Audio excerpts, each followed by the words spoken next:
Yeah. Now I've got a little bit worried here because I was Nice. hoping they would come to great. Yeah.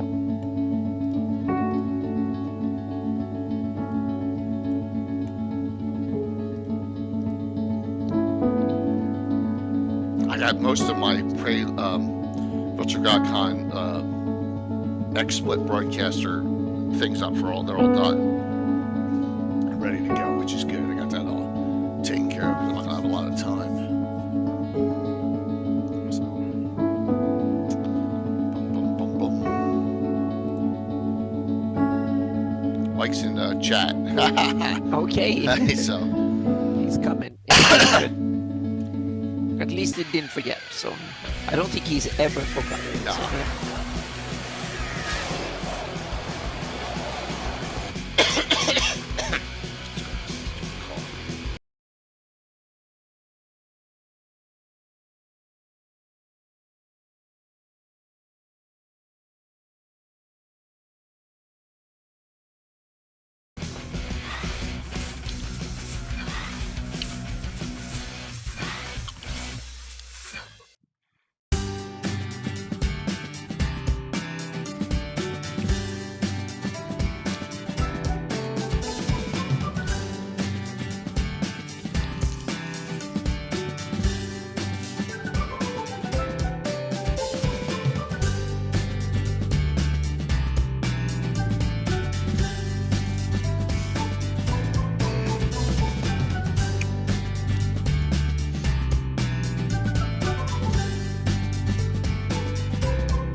get all the words out.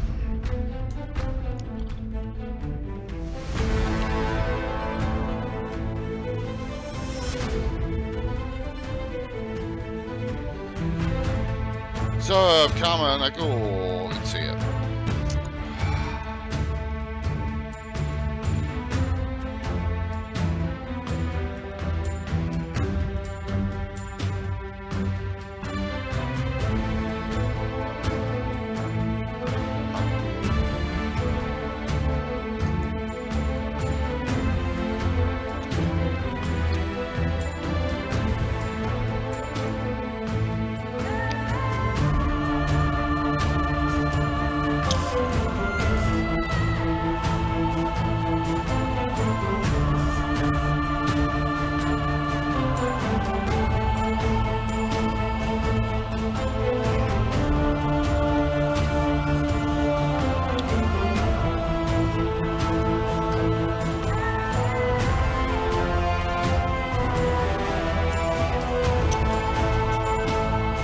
Hey, Scott, what's up? Guys, can you hear us? Sound check, sound check. I hope they can hear us. Yeah. Yeah.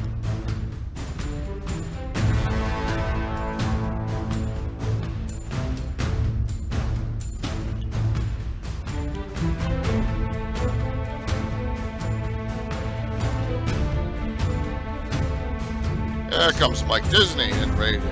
Mike! Hey, perfect. Hello! Good to see you, thank you. I'll speed things up. Boom, boom. Mike and Taryn. So, I order one figure from Reaper, and I'll put a rush on it to send to Mike for VirtualGodCon. I don't even think I got shipping confirmation yet. Now I'm hoping that confirmation went to Mike, but or I didn't put my email in or something, and it's shipped. So, oh, cool! Starting Temple of Legal. That's awesome. Hey Tina, what's up? I got a big proposition for the audience tonight. So, especially since they added 25% off gift subs through the end of the year. I mean, through the end of the month. And really, I have this show in Anna's on Friday, so I'm gonna give it tonight. This proposition. I'll pull a Reaper proposition. Well, I want to get to a record number of subs. Plus, I actually can get another emote. What's going on, Mike? Woo. Hello.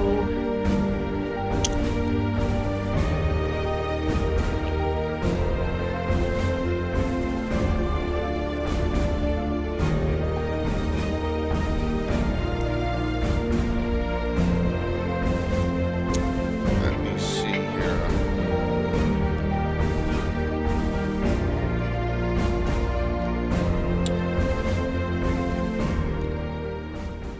Hey, Patrick.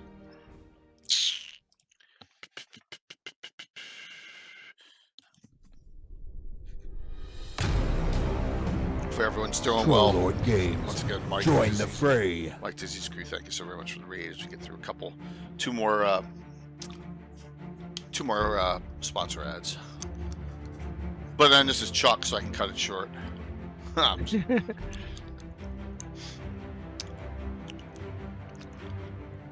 So counting, I actually have 5 events because I am Anna. You and I are in on that Steven Chenault show, right? Yeah, I'm On playing Saturday, in Wonmalku's game earlier that day, so I'm my gosh, busy. I'm crazy busy. You're as busy as I am. Yeah, I'm starting to get there. So and yeah, so I'm doodling away here, and I have some new cool stuff for Friday too. So yeah. So Mike, you want to be entertained? Entertained? Yeah, Oh. you're going to be entertained. I'm listening to the radio, and the radio channel interviews Mike Tortorella, the new Flyers coach, right? And he basically, he's very blunt. He basically like, this team is not really good.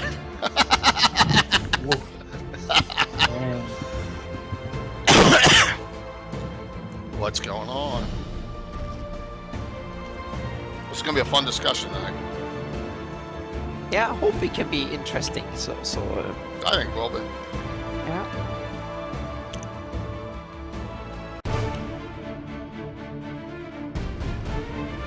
What's up? Yeah, we knew. And the problem is, Bill, that if Tortorella coaching, they're not going to get the #1 pick. They're not going to get that player. They'll get the second or third player again, screw it all up. Yeah, Mike, we're good. Absolutely. Awesome. Absolutely went through it. Yep. Just getting through my sponsors.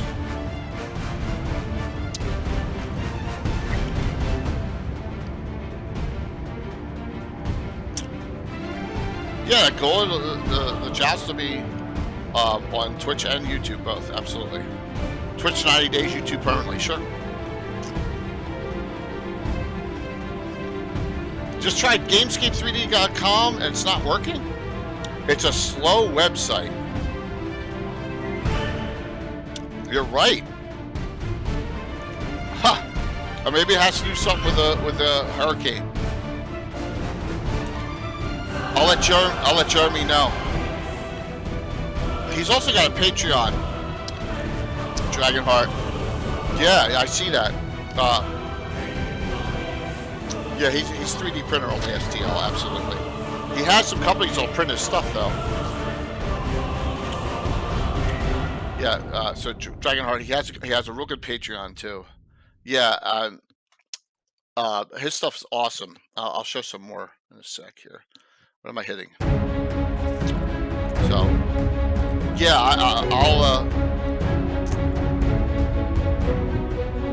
here. I don't want to crash my stream, but I'm gonna send him an email right now. Yeah, Misfits, Portrait is very cool, and World Spinner. We're giving away tomorrow night. That's what our giveaway is. We're giving away the program tomorrow night. Every month we're gonna give away one of their programs and them sponsoring their channel. Hey, Blue Box. Hey! 1 sec, I'm typing an email.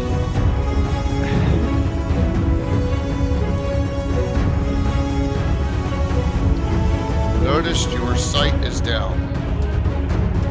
Website is down. Shit. Alright.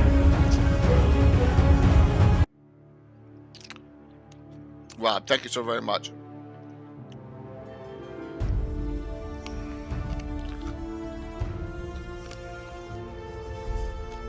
You can toxic. You can.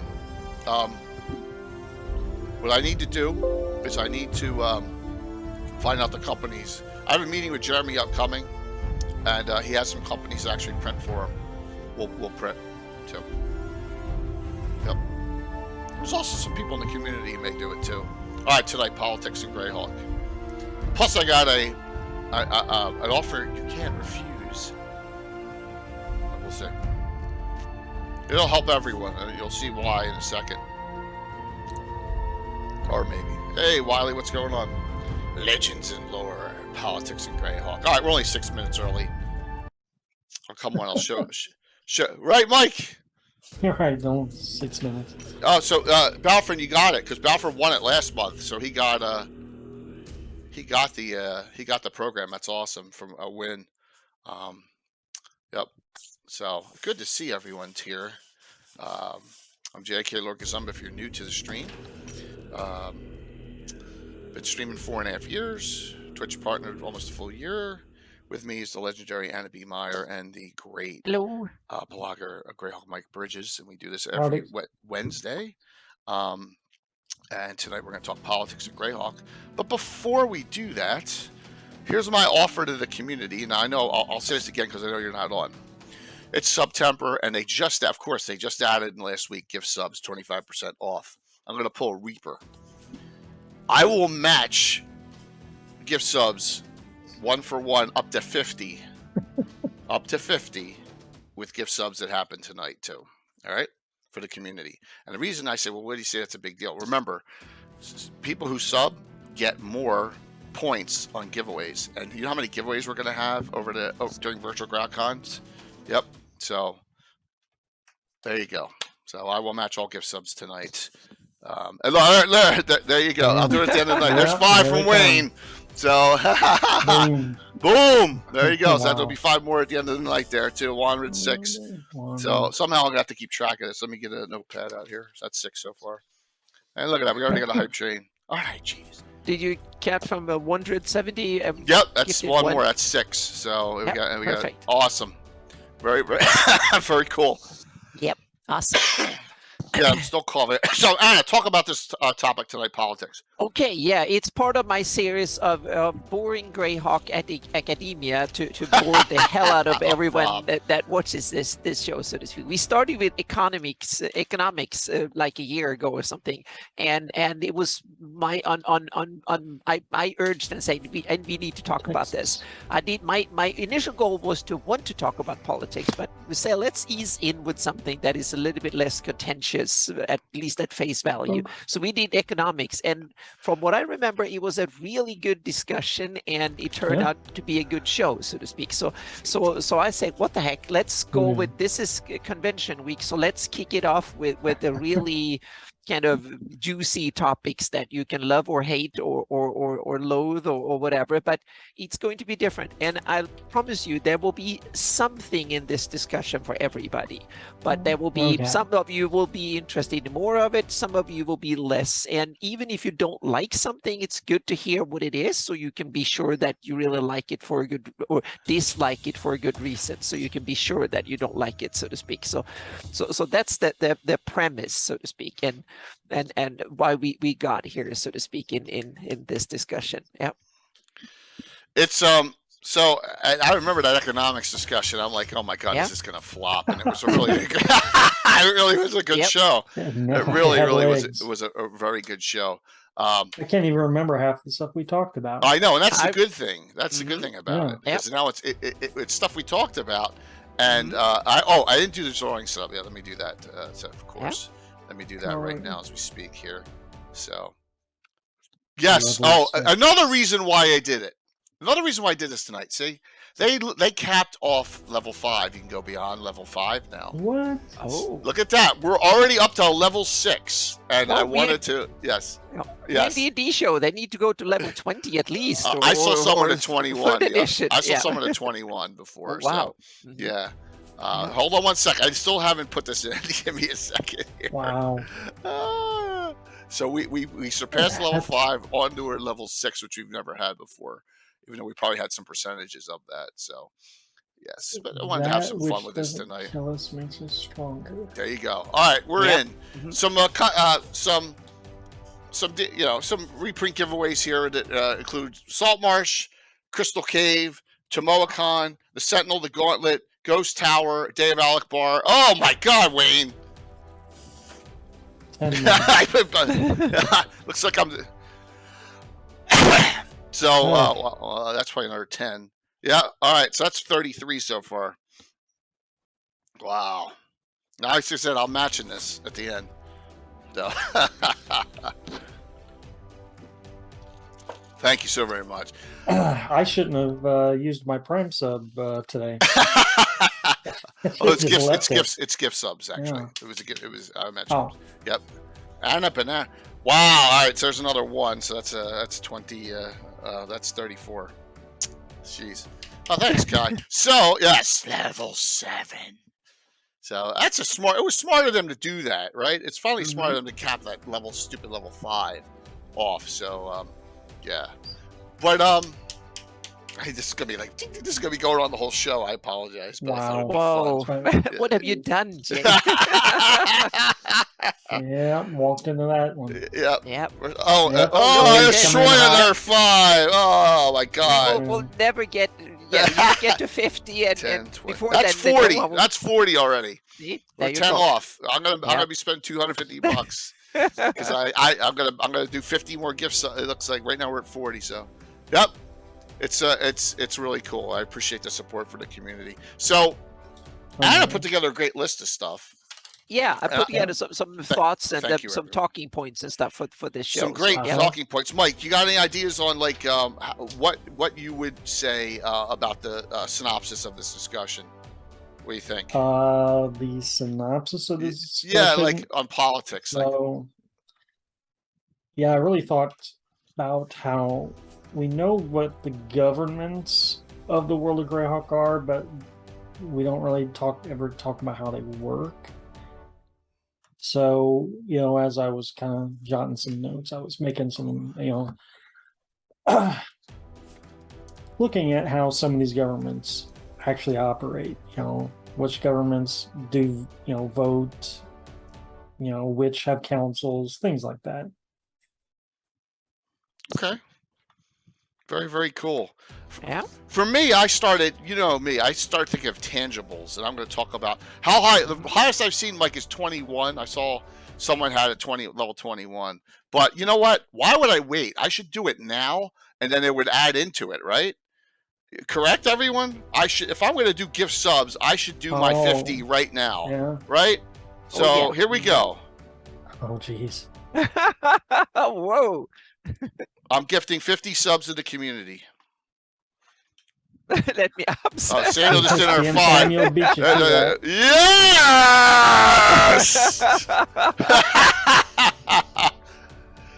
So there you go. So hopefully you all enjoy that, and that should get me really close to my all-time record, and also get me to the spot where I pop up and I actually get one stinking new emote. So we're getting to that threshold there. So yeah, 48. Name level. Thank you very much. Not only got us to a level 9, all that, because it gets bigger and bigger and bigger every time. So, but that's cool.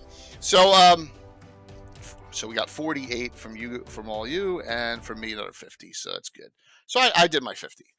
Yeah. And almost everyone should have one. If we see someone that doesn't have one, we're like, what the I was hell? gonna say how many viewers are we? Yeah, but it does do people who have popped on, or people who have been on before and stuff. Oh, thanks. Okay. Thanks, Sarathon. There you go, Tino. You got one now. You just got one. Yeah, awesome. It's good to have fun. It's good to have fun. Yeah. And so I really And in appreciate this episode, we need it. We need it in politics. So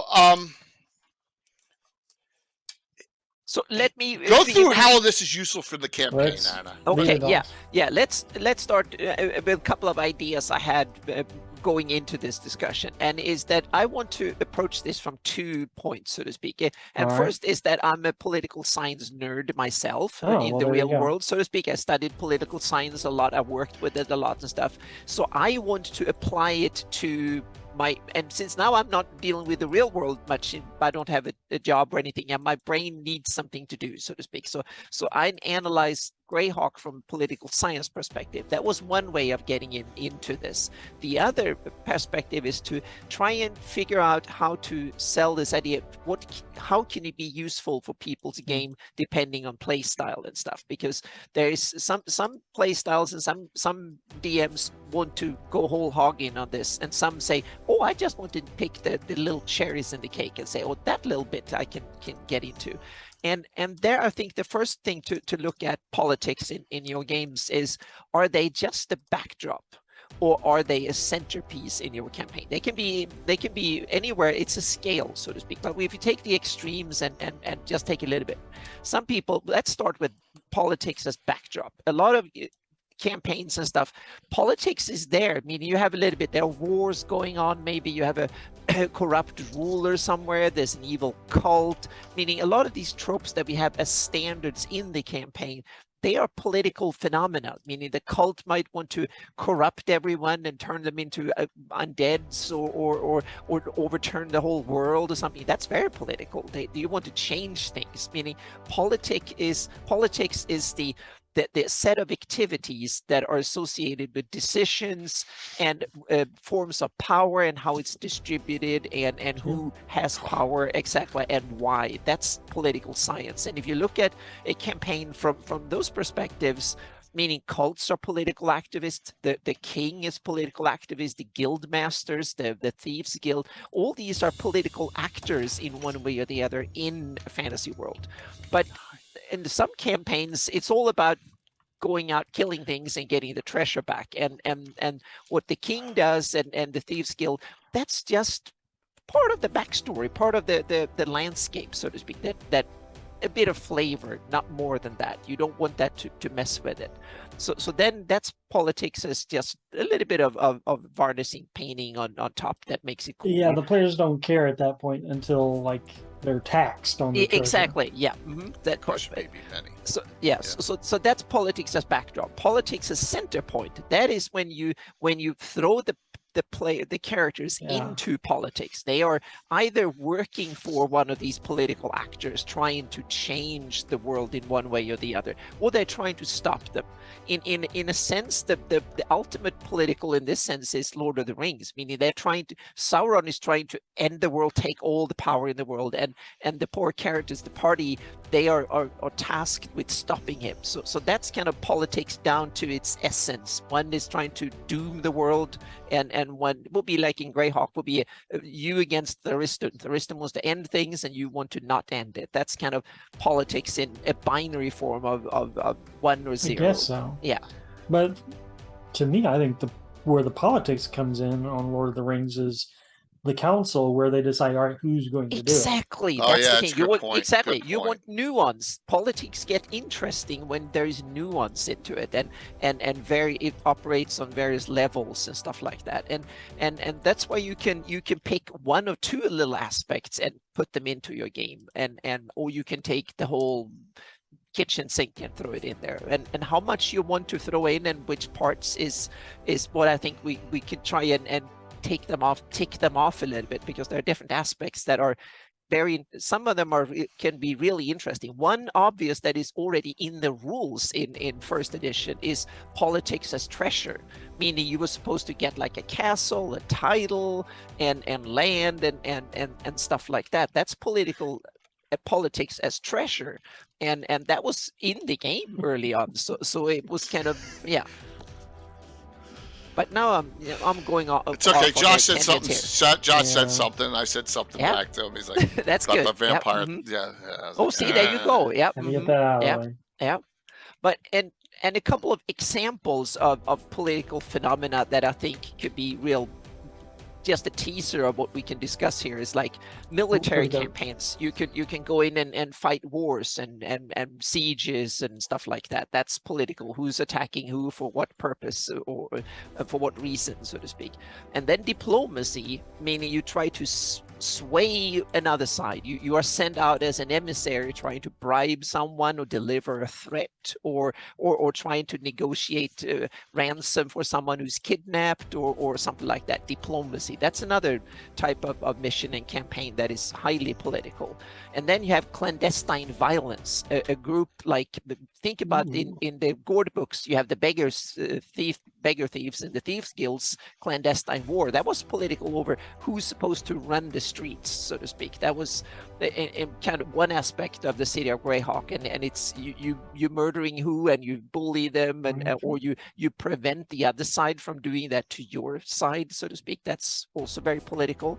Corruption, meaning it could be monetary corruption, meaning that the king takes all the money and steals it from everybody. So you need to be a Robin Hood and go back and go after the tax collectors, for instance, a very political move in most realms to do that. Or it can be magical evil corruption on another plane, so you have to kind of fight that, and that affects how people think, or they want to so on and so forth. A curse that changed how something works from a political standpoint.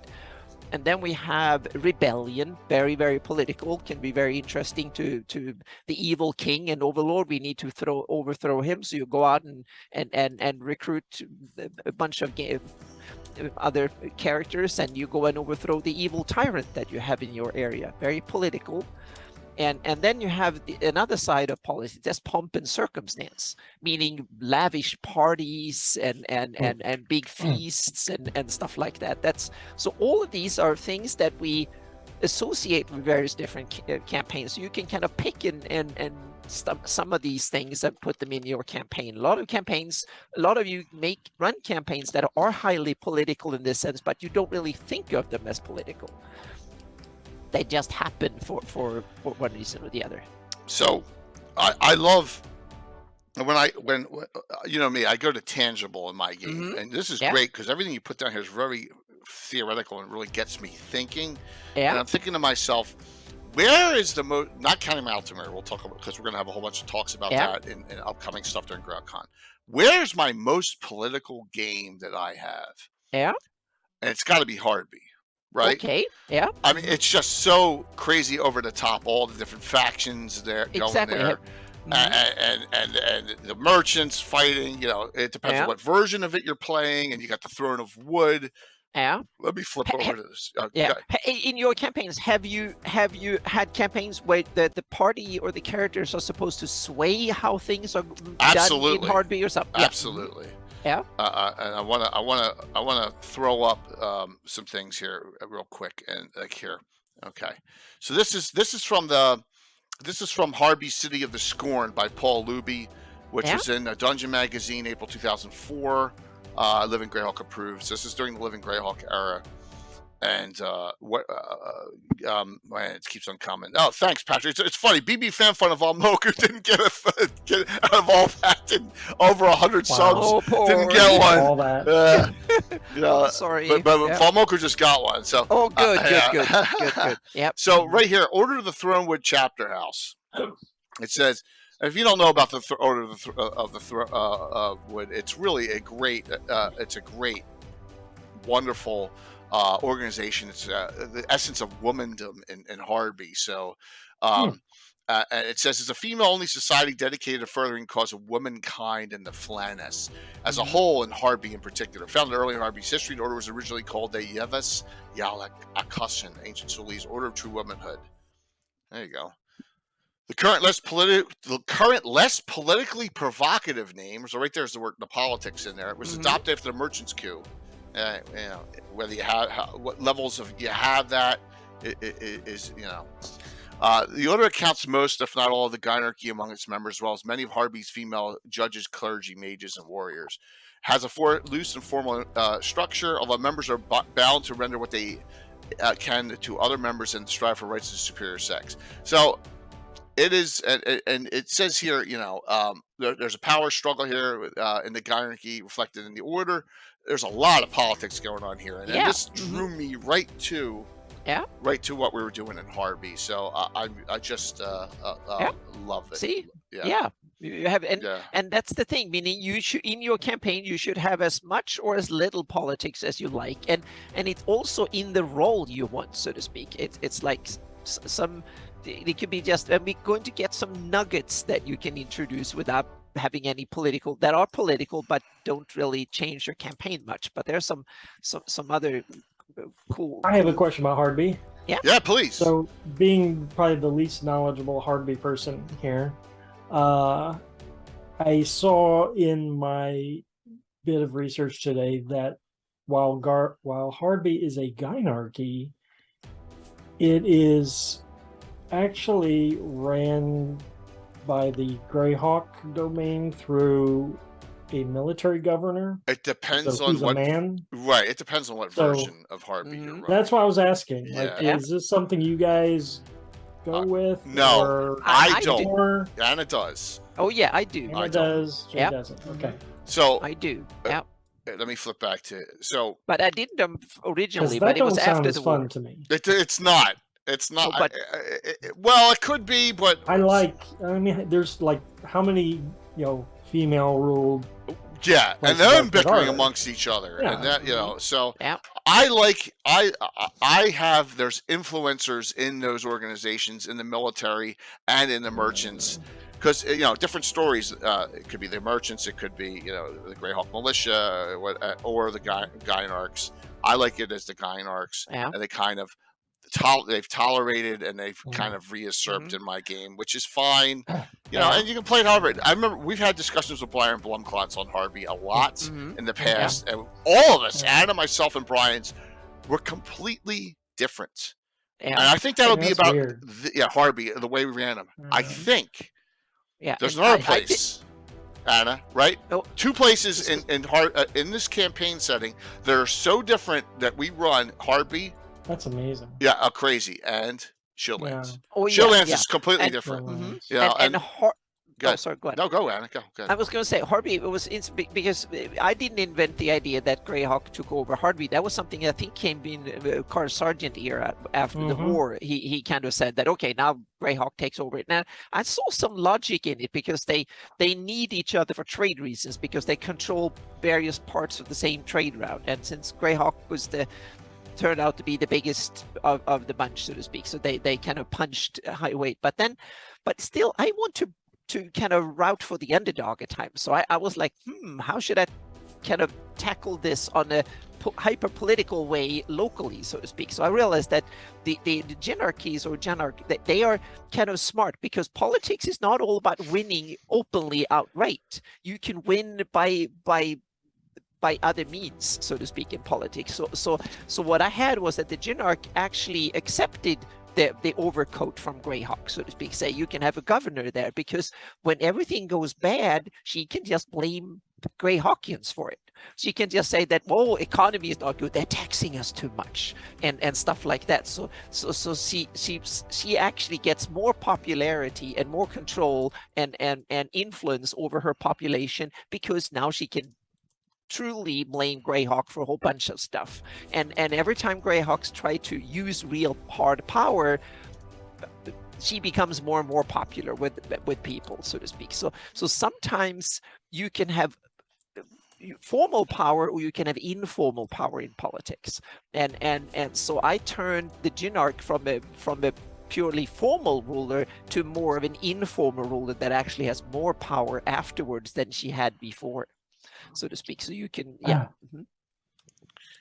Yeah, everyone is making some great comments, and I know Yeah. we went off on a specific, but Mhm. that's why I Yeah. love the Hardby Adventure. We have 3 groups Yeah. there: the Hardby Irregulars, the Mhm. Hiltless Yep. Swords, and Reckless Indifference. Those 3 are our adventuring groups here. Cool. I love. Yeah.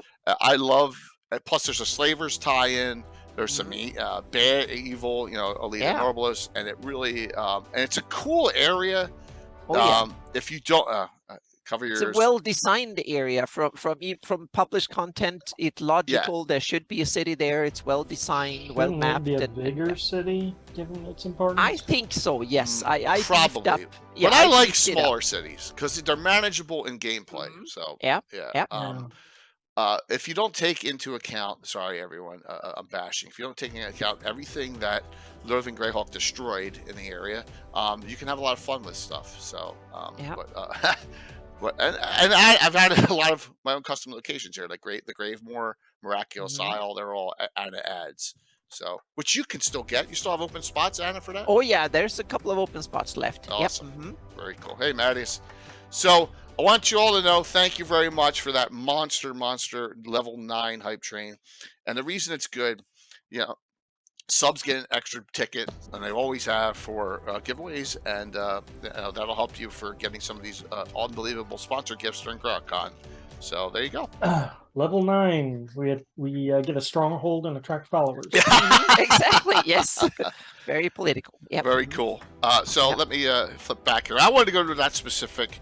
That Harby is one of my favorite places for political intrigue, backstabbing. I mean, Greyhawk is wonderful, but you know, if you want to go beyond, if we see the Greyhawk box set, which is unbelievably fantastic, the Harby articles, that and the One Earth Journal 10 are good, but they're a little different, so you have to meld them together. And I did that. So politics can be anywhere. You're absolutely right, Mike. You're absolutely right.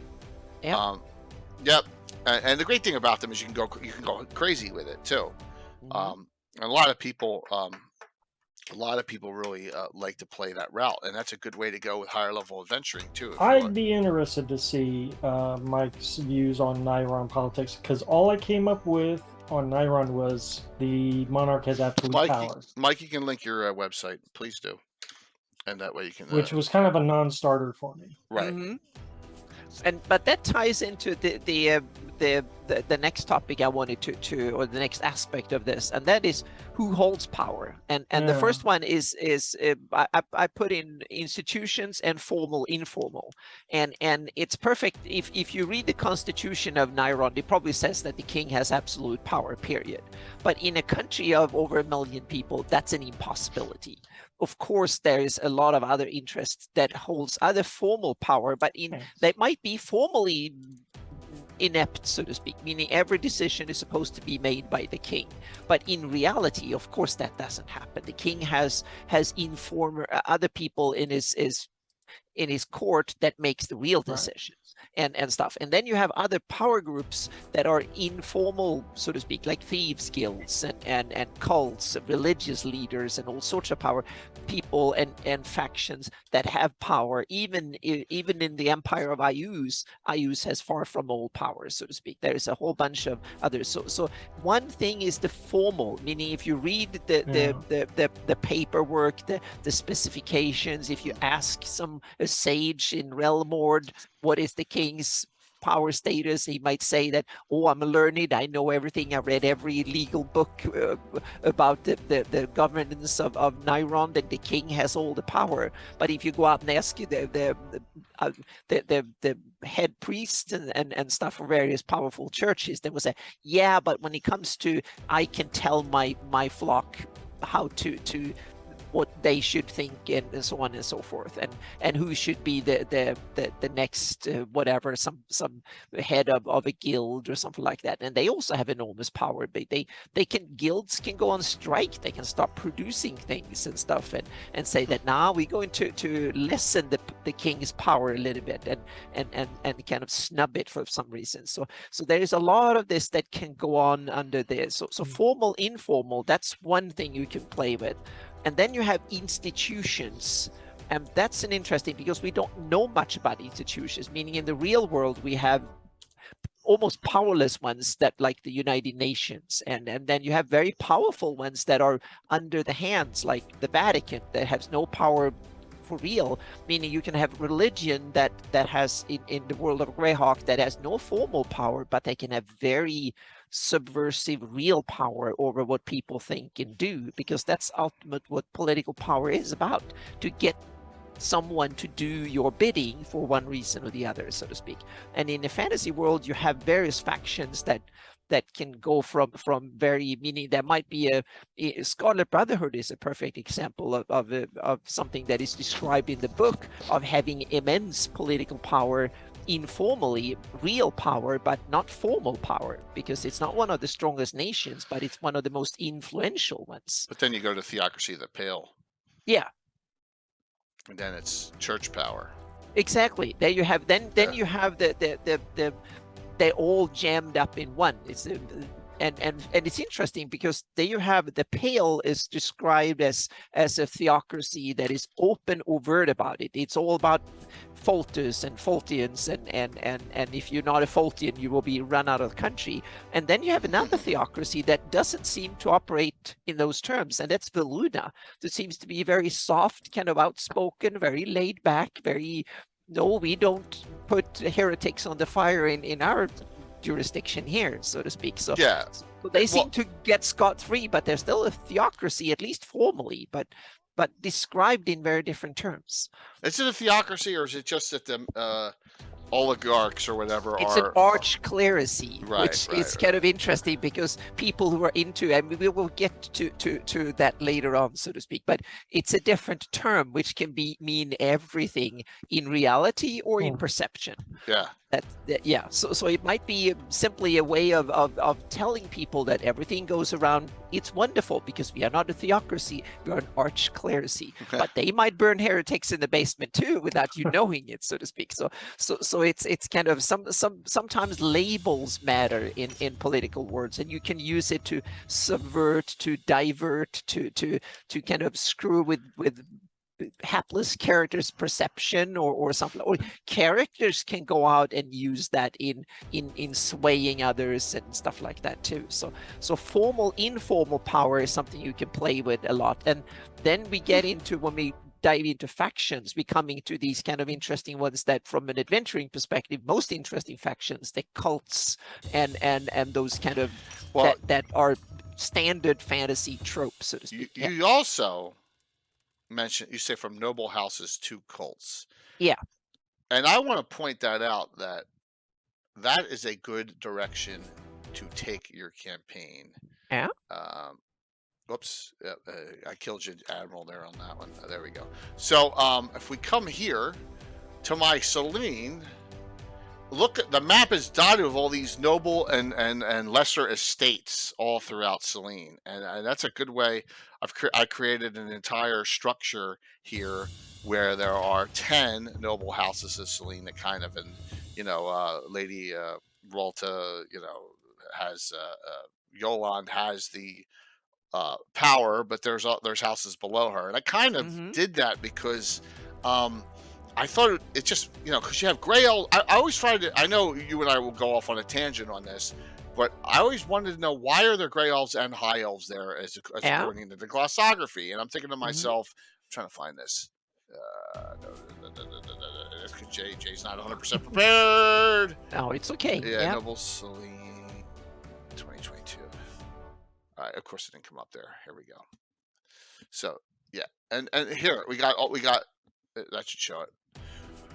All 10 houses of the nobility of Selene, with a lot of player characters and NPCs all listed, and then we got lesser houses of Selene. You may see some of your characters there.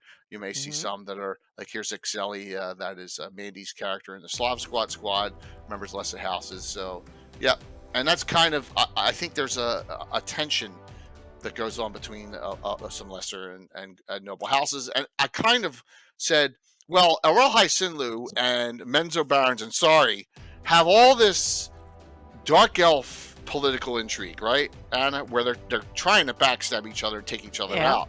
Why can't I have that on a more diplomatic and not violent level up in Selene? And that's kind of how I handled that. Yeah. And you can create a lot of different tension, because let's be honest, lawful good characters don't have to get along with each other.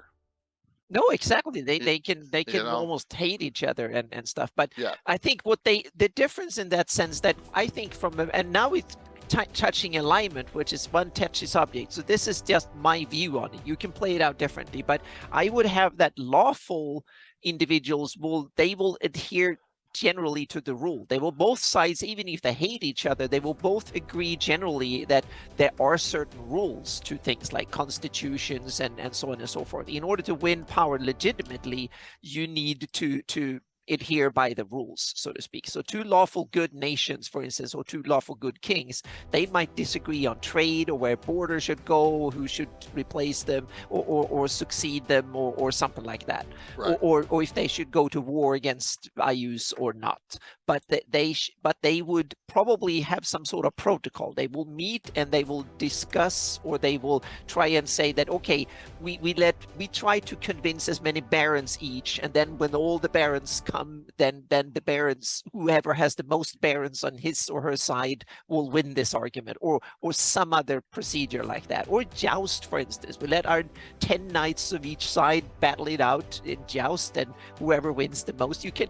And that's the other interesting thing, you could come up with cool ways where you can let the characters go out and persuade some barons, or be the ones that have to defend the king's honor in this issue, or some other stuff like that too. So yeah. That's funny, Anna, that you mentioned joust. Yeah, anyway? Exactly. I was going to say, yeah. Yes. That could be one of the reasons you have a joust, is and it might be a joust to the death, not one that is to. It might be that this matter is so damn serious that the gloves comes off and you have sharp points. Wow. So, you can't push it if you want to. If it's about going to war with Ayus, then the side might say, "Damn, we want this is for real" or something. So you can kind of you can take it to different levels if you want to. So it's up to you as a DM if you want to use it. But it's one of the things you can use. Even the good guys can dislike each other and get angry. So yeah. We're almost through all the sound here, everyone. I got sorry. Volmog's, I think Volmog's is one of the last ones there. So yeah.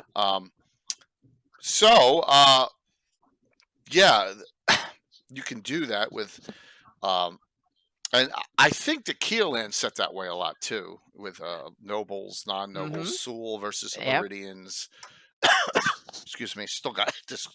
Still after all these weeks, Mike, what are your thoughts on Keelan? Yeah, Keelan specifically. I am intrigued that they do not have a monarchy like the others, that the council chooses a monarch. So I think that, and I'm wondering if that was set up because of where they came from before. They wanted a different type of government, but yet they still couldn't quite get it away completely from that noble. There were still houses who wanted power. But yeah, Keelan's, compared to the rest of the Flannis, Keelan's got a pretty ideal government. And it seems stable too. Yeah, except in Greyhawk Reborn.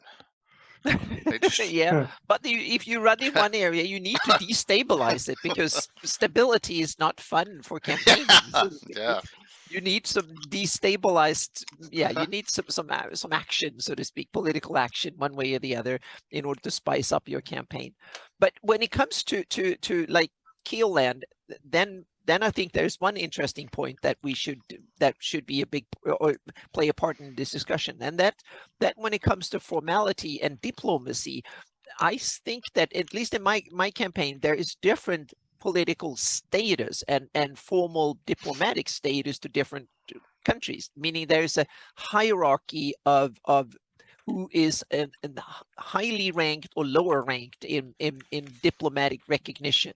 So if there's going to be like during the Great Kingdom era, for instance, then there was the Great Kingdom who set that, meaning that if the Overking had a diplomatic reception, then ambassadors and guests and stuff were seated according to their diplomatic or their rank, so to speak, or recognition.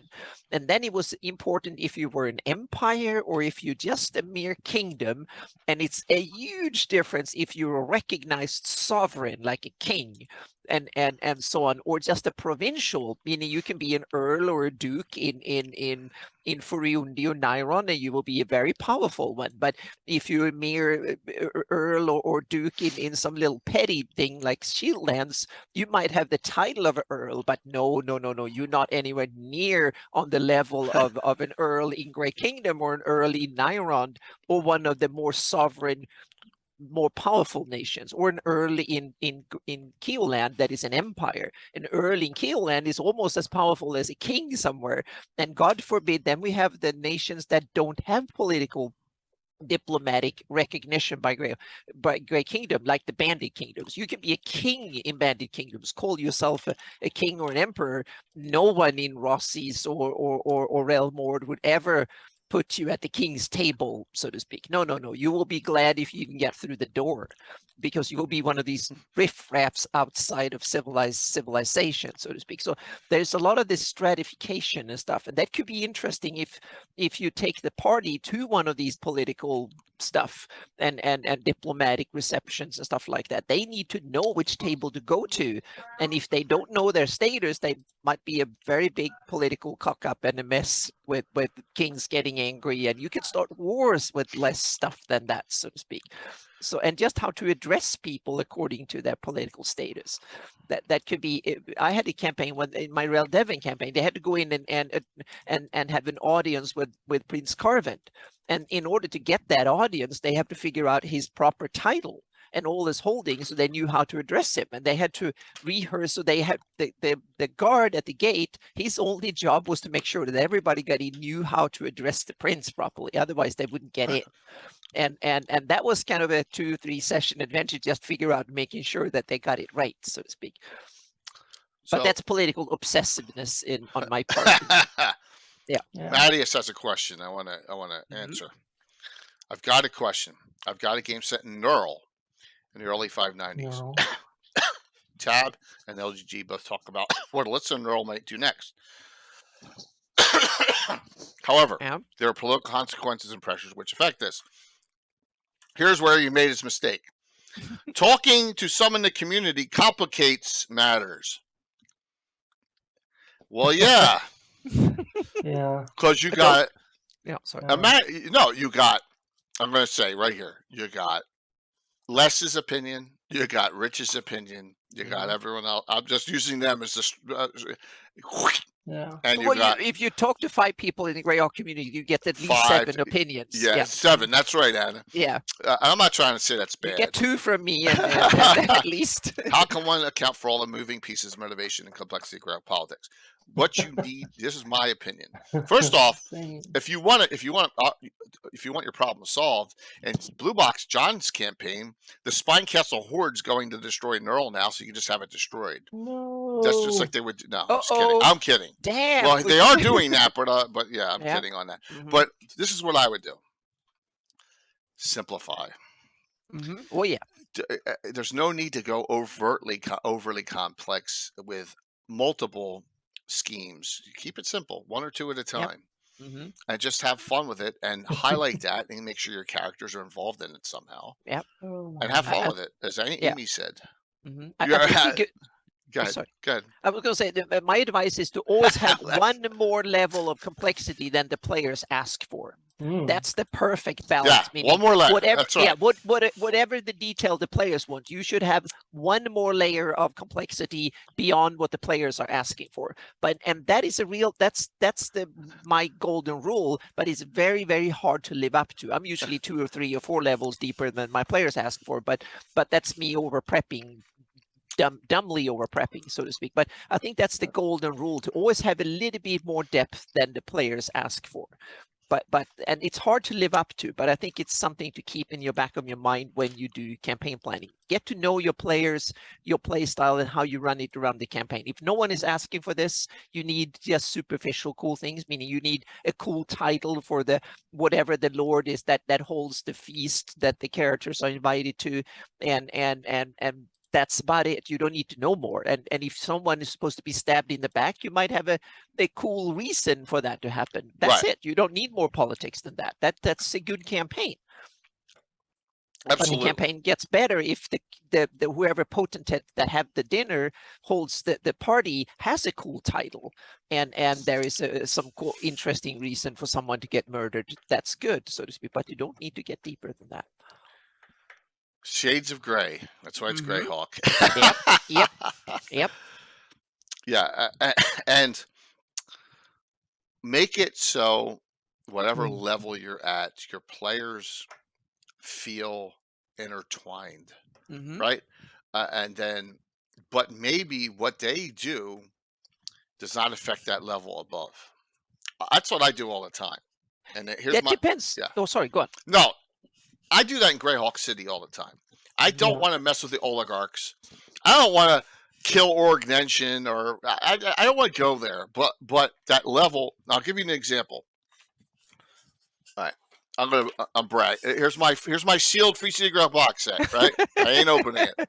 It will be the last one unopened Shrink in the wrapped. world. Last one in the world.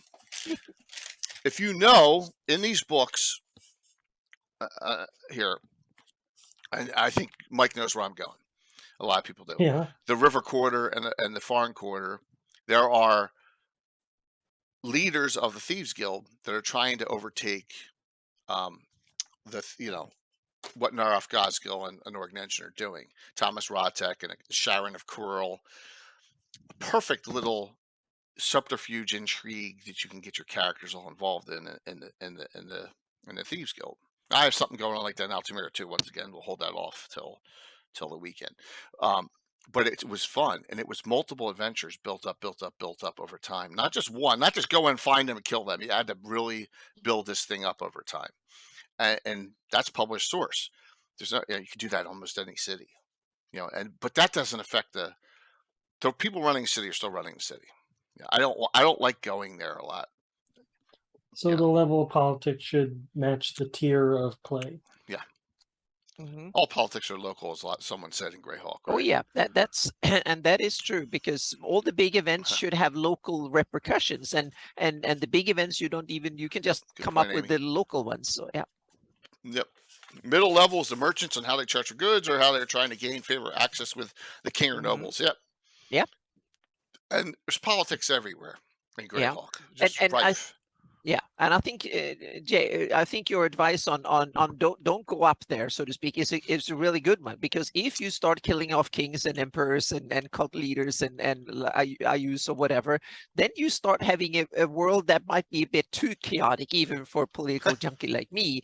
So you need to have some you need some chaos in order to have fun campaigns, because drama is what drives our games.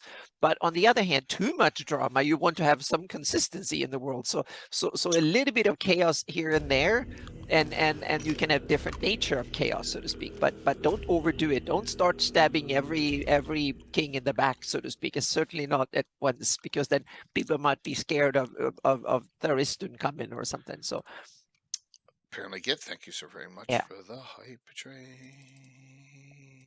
I'm sorry, not type G, for the rain. And also high level power players tend to be very protective. Otherwise, they would never have gotten to the job in the first place if they didn't have ample protection. Someone would have stabbed them a long time ago. So that's my other advice, is that with power comes responsibility, whether you want to or not, so to speak. So Ayus has ample protection, and otherwise he wouldn't be a demigod ruling 1/3 of the Flannies if he were easy to get to. So he would have been killed a long time ago.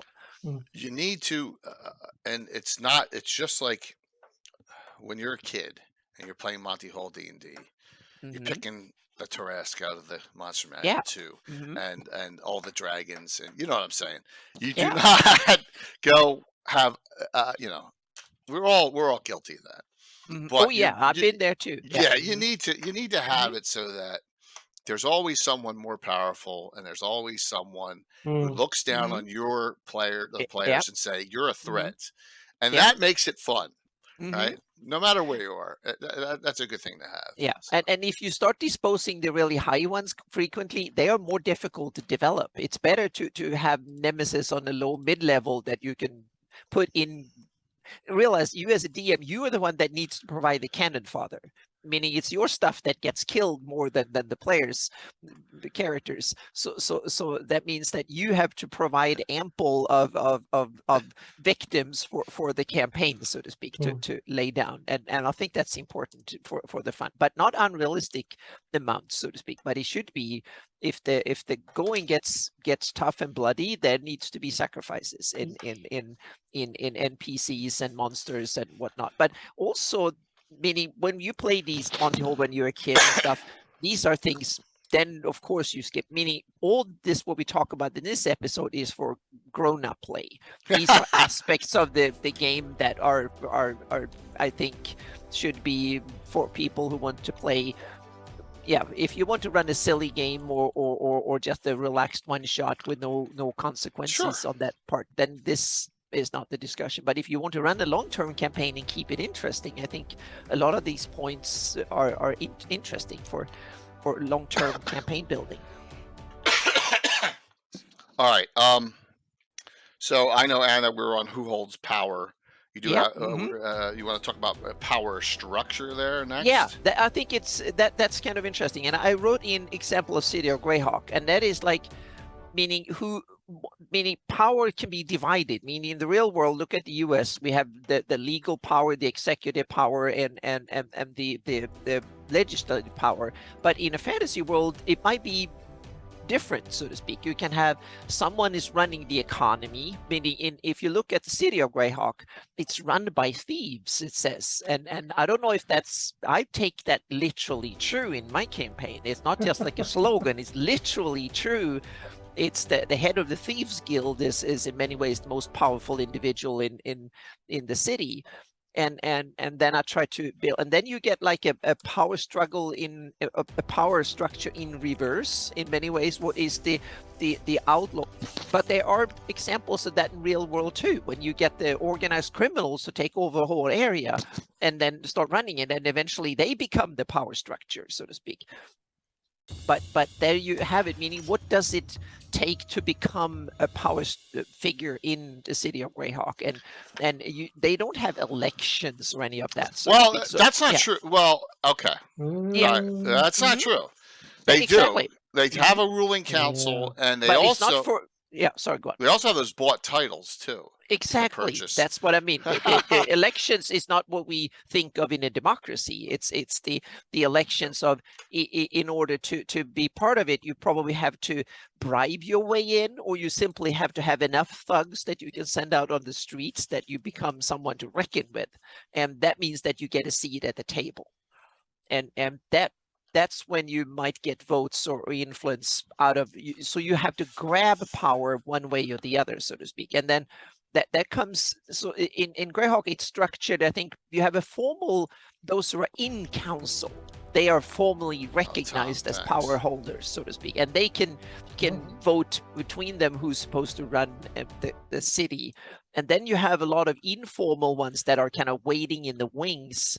And Gary Gygax, he wrote about that in the Gord books, meaning you have the Thieves Guild who are insiders. They hold power inside, and then you have the beggar thieves, the beggars who are on the wings, and they want to fight their way in.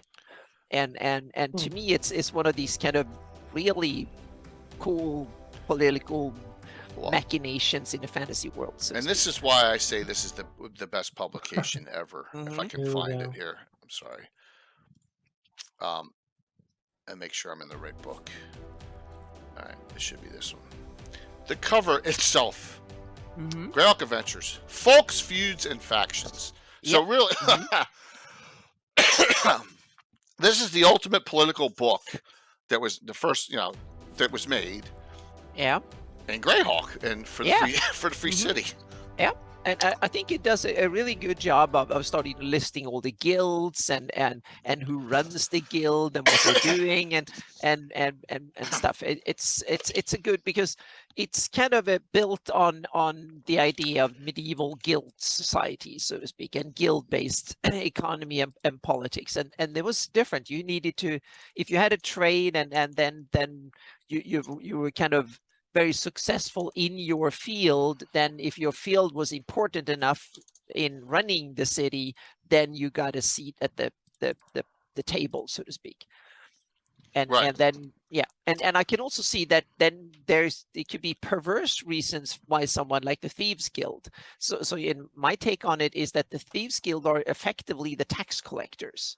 So the whole city is like a racketeering scheme. So the Thieves Guild, the city is paid for by simply either you get robbed from your property from the Thieves Guild, or you simply go the person that goes around and say, I'm the tax collector, you need to pay your dues, and then you get to put like a little plaque outside your business, meaning the Thieves Guild will not steal from you. So it's a city that is it's something that the others have accepted because they can also get in on the spoils. So the Thieves Guild have to put in the city coffers most of what they steal, so to speak, or collect in taxes. They will get it one way or the other, and then it's of course spread out a little bit to the other guilds and stuff, because they are also important, like the guild of wizardry or merchants or various high clergy and stuff like that. They have an influence, so it's kind of run backwards, and there doesn't need to be any real written law. The people in the council can come up with whatever rules they want. Yep.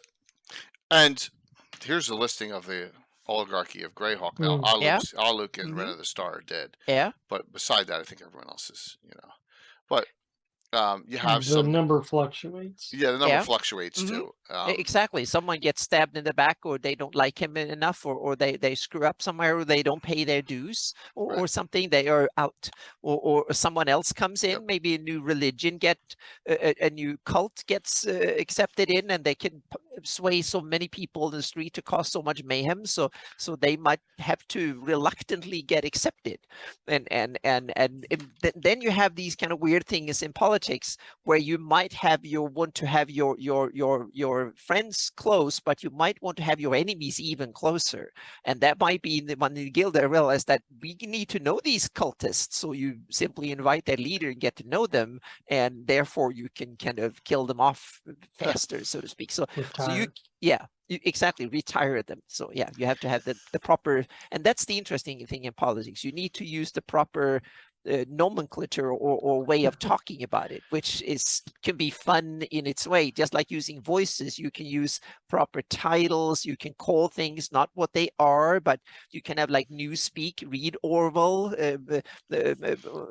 his books 1983 and the pig farm and what they're called Animal Farm in 1984 and Animal Farm, and you get an idea of and use those in a fantasy world, and you can kind of make a very interesting kind of upside down world that the characters can go in and straighten out and get angry and kill off the antagonists and stuff like that. So you can play and it's, but here you have in the product, you have this I would say political landscape that you can go in and use in your own campaign in order to, if you want to run the campaign in Greyhawk, you can use these power groups and factions as a way of as your environment to operate your campaign in, so to speak. Well, I want to say one thing about this, and it's kind of smart the way it's written, and that is the following.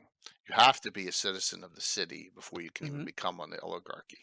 Yeah. And in order to do that, you have to get residency and prove you have been a resident in Greyhawk for 7 years. Now that is kind of interesting that Rick Rose. That's an investment. Yeah, that's an investment. How do you prove it? And that you have to, and that's by taxes, or that's by exactly. Whatever. That's when you paid the Thieves Guild or the city coffers enough.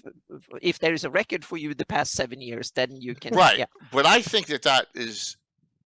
That makes it a longer term investment than someone just coming in off the streets and trying to assert power. And that's what I thought was genius about the way that they wrote this. And remember, they said they wrote this in a matter of days.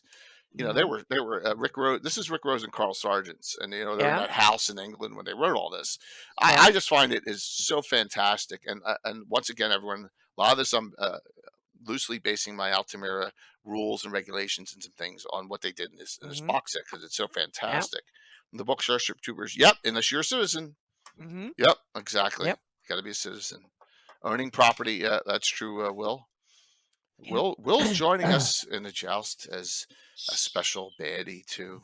I think the Starship Trooper model is what the yeomanry is. Yeah, that's exactly. It's an interesting one. If you haven't served in the military or willing to do it, then you can't hold power or be considered a citizen. And that's the interesting thing in a lot of, because adventurers are in some way, a lot of adventurers are vagabonds, meaning they just go from place to place and do cool stuff, so to speak, and kill monsters and get treasure treasure and stuff. So they in a lot of adventures and a lot of campaigns are not rooted anywhere because you just want to go around and have fun, and you don't want to sit and manage a building or a keep or God forbid a store or something boring. You want to go out and kill things and move from one hot spot to the other in order to earn XP and gold pieces.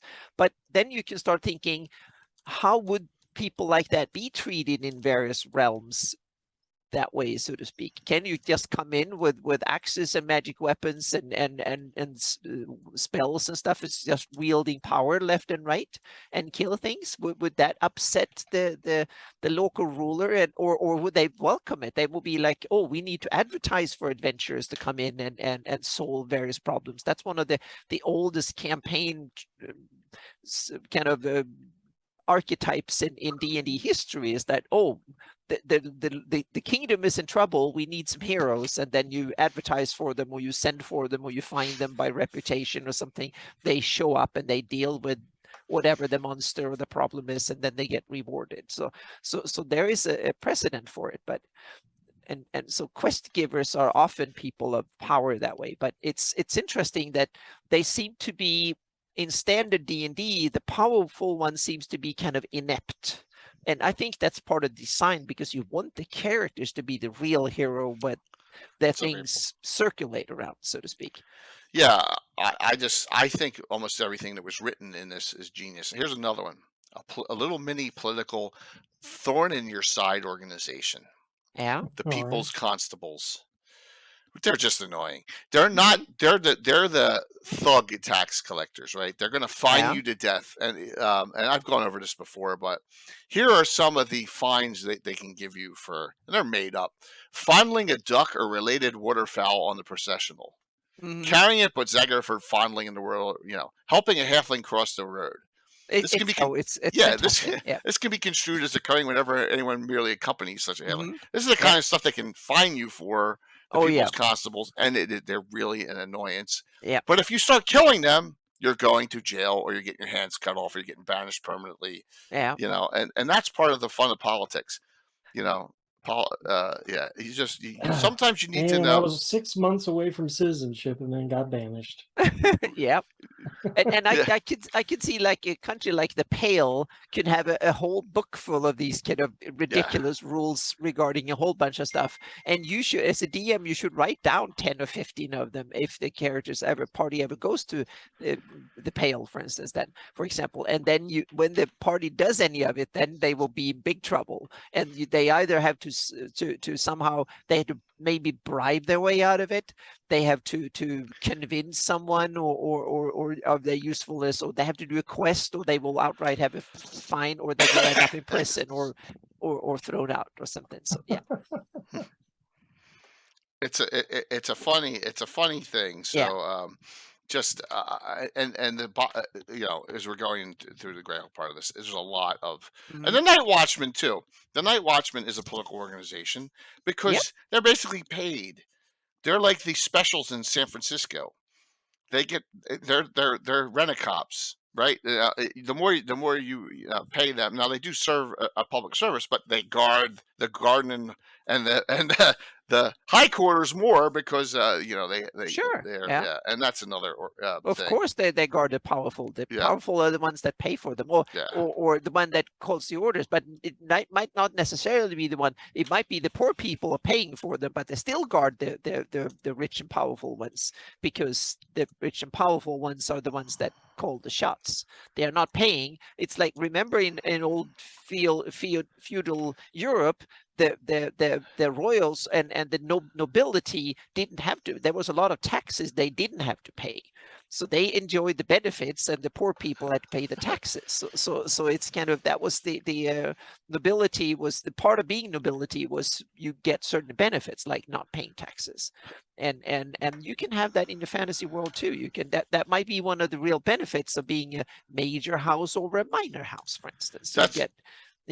Great question from Haggard to Horrible. Who are the Pinkertons of Greyhawk? Oh, not just of the whole. So I have one group called the Red Company Mercenaries that hunt undead. So they are the Pinkertons of undead hunters. But there's probably others. I mean, there's probably the Seekers. I mean, some of them, get in the way of other organizations, So probably I'd say various knighthoods end up being the Pinkertons locally, like the Knights of the Heart. Yeah. What do you think, Mike, on that one? Not knowing the Pinkertons very well, Oh, I would we have never- to say, I have a group called the Longcloaks of Crestable Okay. that are Tritherion worshippers and probably take on cases, law related and hunting Right, them, or so- protect or whatever. Yeah, we Yeah. never Pinkertons. We never sleep. Right, wasn't them? Yeah, and the Pinkertons became Wells Fargo, didn't it? Yeah. So interesting stuff. railroad Mhm. stuff. Yeah, Yeah. a lot of it. Yeah. Pinkertons are private police force. Yep, but they do. It's true. And they chased Butch Cassidy and Sundance Kid all the way to Bolivia. Right. So always fun things. But I think in Greyhawk it's more local. Corporate police. There's not a whole world organization. I'd say the Order of Ulick is Pinkertons in my campaign, in my area, a lot, because they're in the Shieldlands, they're in the Western Forest, they're in Greyhawk City, they're in Hardby. I mean, there you go. So yeah. Yeah, Pinkertons are absolutely still around. So, shouldn't every noble house have private guards? I mean, it's logical. Well, yeah, they're noble, absolutely. It depends on the size of the noble house too, and where it is, but a lot of that isn't detailed. If you go into that minutia, cool, but to get down to that minutia level, sometimes will bog the game down. I mean, that was the one thing about the D3. Yeah. It had a whole listing of all the people in each house, all the dark elves in each house. It was kind of interesting, but it also was a lot. So, the interesting is that private guard is interesting because we are now living in a world where you have government, military, and police, and all that, and then you have various private organizations that can provide security. But if you go to a feudal or meaning nations as we know them are only a few hundred years old. So and in a fantasy world, I can very well see that most nations would not have, they're not nations in a modern political term, meaning they might not have a formal military, meaning they have the king's guard. That's the king's military. He orders them what they should do, so to speak. And then you have local baron. He has his horde of soldiers that answers to him. Meaning in Furiundi, there might not be a Furiundian army ever. Meaning you have the king's guard, you have the provincial rulers have their forces, Order of the Heart have their forces, etc. There is no Furiundian force that is like the official Furiundian military. In my campaign, that doesn't exist. Belvor has a few thousand troops that he can call on. There are his direct troops, so to speak. The Order of the Heart have them, their knights and their squires and stuff that are kind of a loose force that has a role, political and military role. And then you have various other churches who have their own protectors and so on, that protects the temples and stuff. They are a sizable force. And then you have all the regional provincial nobility.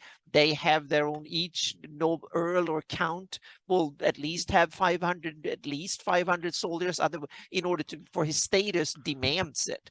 And he needs to prove that he can feed so many soldiers who doesn't need to have a job or any of that, who can serve him professionally. So I'm gonna throw out a rhetorical question to you. Yeah. And that is, I think the answer is no. Majority. Is Greyhawk set up in most human kingdoms as a feudal society? And I don't think it is. That's a very, very valid point, because a lot of historians said that Europe wasn't that feudal as we imagine. Right, but like if I go to Furiundi and think about Furiundi, I mean, so am I correct in that, Mike, or do you think it is feudal? I don't think it's set up feudally. Well, maybe certain areas, maybe certain areas of the Great Kingdom were that I'm not aware of or whatever, but I don't think it's really a feudal setup. I think it's more pre-Renaissance, like right in that border time. So I mean, Yeah. hey, you know, And it's interesting because you can run it any way you want, so to speak. absolutely. And there are certain realms that are not feudal, meaning the theocracy of the Pale is not feudal. It's a theocracy. It's run by the church, period, so to speak. They don't allow local lords that go around and have a lot of soldiers who just obey them. No, every soldier should obey the archbishops. They might have in every, in reality, they are maybe have the most nationalized force in whole of the Flanese, because they all under the archbishop, so to speak, and acts very much. All the forces acts like a military force in a country in the real world. In that sense, it obeys the law of the realm and the rulers of the realm, and they are not stratified or chopped up into various subgroups that can operate independently. And yeomanry is another example. Yeah. Where you have a different, meaning you have a whole bunch of soldiers, regular folks who live there, who get to vote and simply say, well, if the country is in trouble, I will be there with my pitchfork and help out, so to speak. And people do it. There you have another one. It's like a city volunteer force that is there being trained and organized and stuff. So of course there are some that I would have feudal, like Nyrond and Furundi, and Just because of the size. Exactly, and traditions and stuff. Shield Land before the war was feudal, and now after the war is martial. So it's not feudal. It's the order runs things, and forces operate under the command of the order, so to speak. And but it's up to you as and like we said, this is something, if you're not interested in how whoever pays the soldier or who gives him order or her order, skip it. You don't need to worry about it. You just give them a cool shield mark and that's it. You don't need to worry about more, and give them, and you can even skip the heraldry if you don't like it, but it can be cool to have heraldry. So at least I like it when people appreciate the heraldry. But what I'm saying is that if you want to go way more than skin deep, you can, but if you don't, then there's some city guards who are doing something, or the king have a guard and whoever they will, and who employs them and who pays for them. Don't worry about it. That's a tax you never have to worry about, so to speak. So this is all opt-in, so to speak. You don't have to opt out, but you can opt in to some of these things if you want to.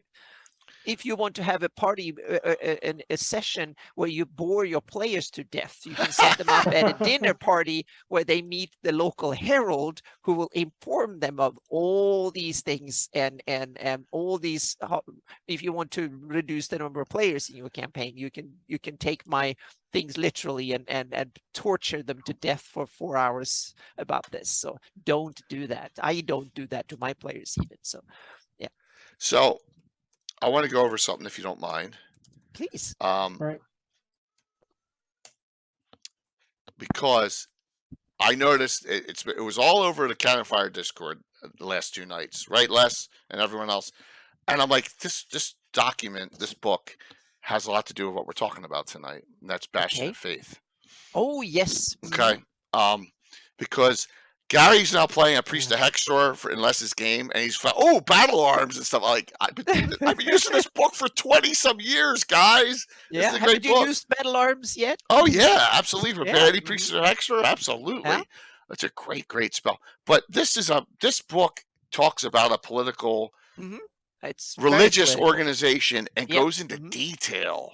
It's probably the most political D&D book I've ever read in many ways. Yes. It's very political. Yep. But because fantasy politics is not like real world politics. It has the same kind of backdrop, but this is political. Yes. It is, but fantasy. And look, they put Mel Gibson on the cover. Don't tell me that's not Mel Gibson next to her on the right there. Yeah, it's Braveheart popularity. Yeah, absolutely. So the great thing about this is that Bruce Cordell wrote this, and Eric Boyd did this, the Hextor and the Heronia Specialty Priest in his book, which is really cool. And look at this. You got Eric Wolfgang and Eric Mona design assistants on this. My gosh. So yeah, it's a great book. And here, published in Worlds, Bastion of Faith. It's one of those black border ones from 2nd edition, but this is Greyhawk. I have it right outside in Crit Wall in my game. It's the and I put it there too. So, it's awesome. It's a fantastic book, but it details a hierarchy of and there's the and so you can tells you where to put it in Toril, and all the places. So I have it in the Shield Reclaimed Hall, and that's the picture of it right there. But when you come through, it gives you a temple overview, and it gives you an organization. Let me make this smaller. It gives you the actual organization and all the players in the organization, with all these grand titles like your Abagais and stuff. And they also have an enforcer. They have a paladin, and here's an enforcer. And I've incorporated. You've probably seen some of these pictures in my Shieldlands campaigns live. It is an awesome book.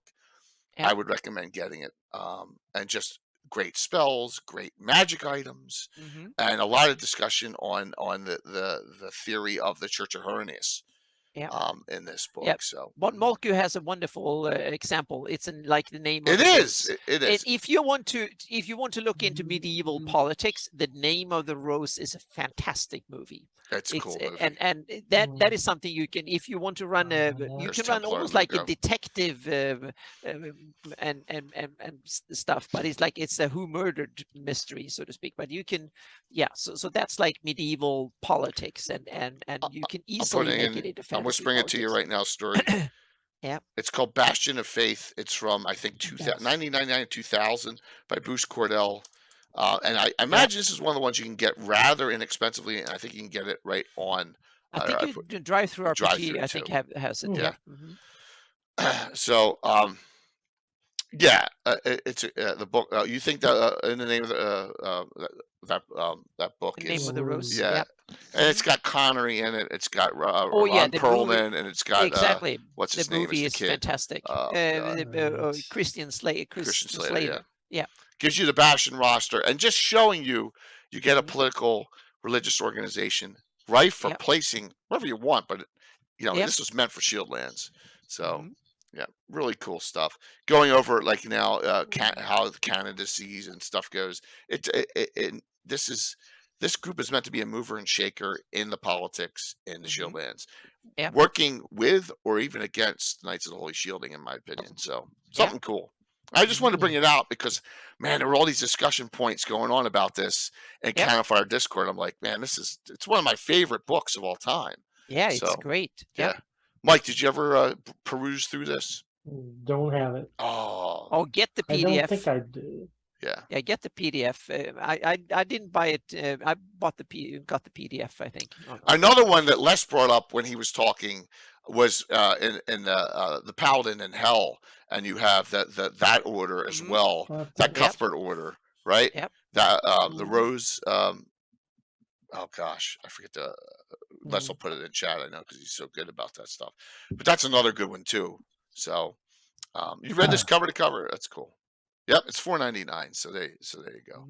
I just wanted to bring that up. That if we're talking politics and you want to go off a little bit off something, but it's not official Greyhawk. Okay. It's real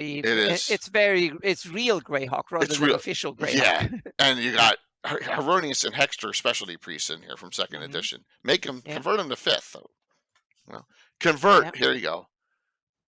I'm gonna Gary and Les got me on this tangent going here.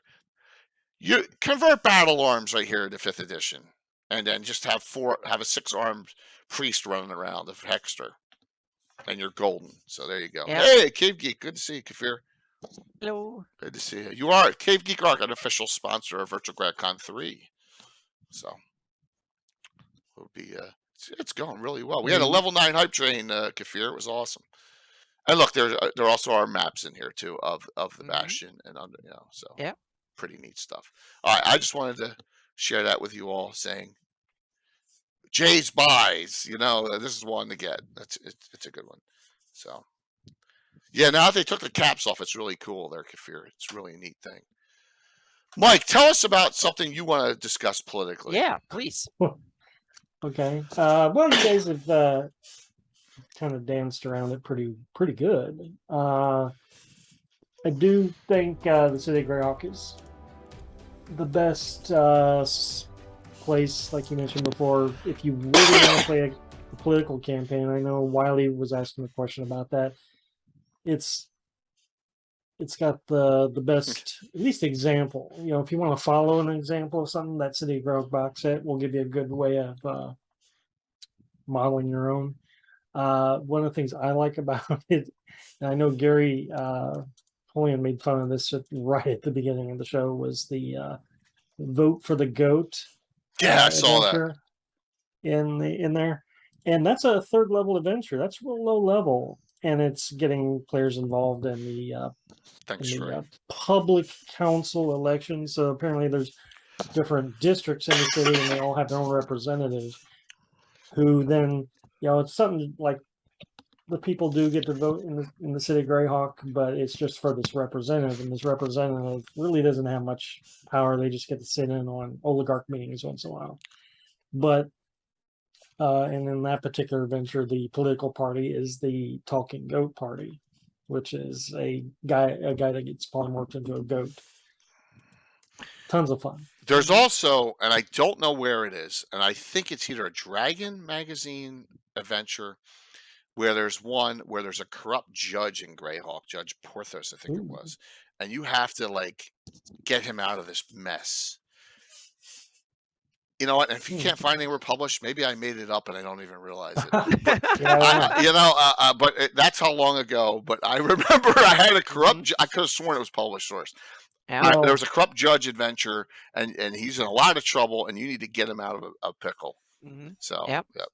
Maybe I had an idea for a hyper political adventure. Instead of Rel Devon, I'm thinking running an historical campaign that you were actually an ambassador in Rossi's when Ivid last Ivid regime fell apart, so to speak, and you had to kind of negotiate your way out and make sure you didn't get tangled up and manage to not be thrown in as a traitor of the regime or something like that, and you had to find the right people and so on, and somehow, and the party was to save the ambassador or something like that, and then try to get the hell out while the whole city literally fell apart, and there was a civil war basically started within the city, and everything went haywire, so to speak, as a kind of a doomsday political campaign. That was one thing that I would be, but then I realized now I need to map the whole city, so that's as a no-no. So I took a smaller city, and but that was one of the things I was toying with, or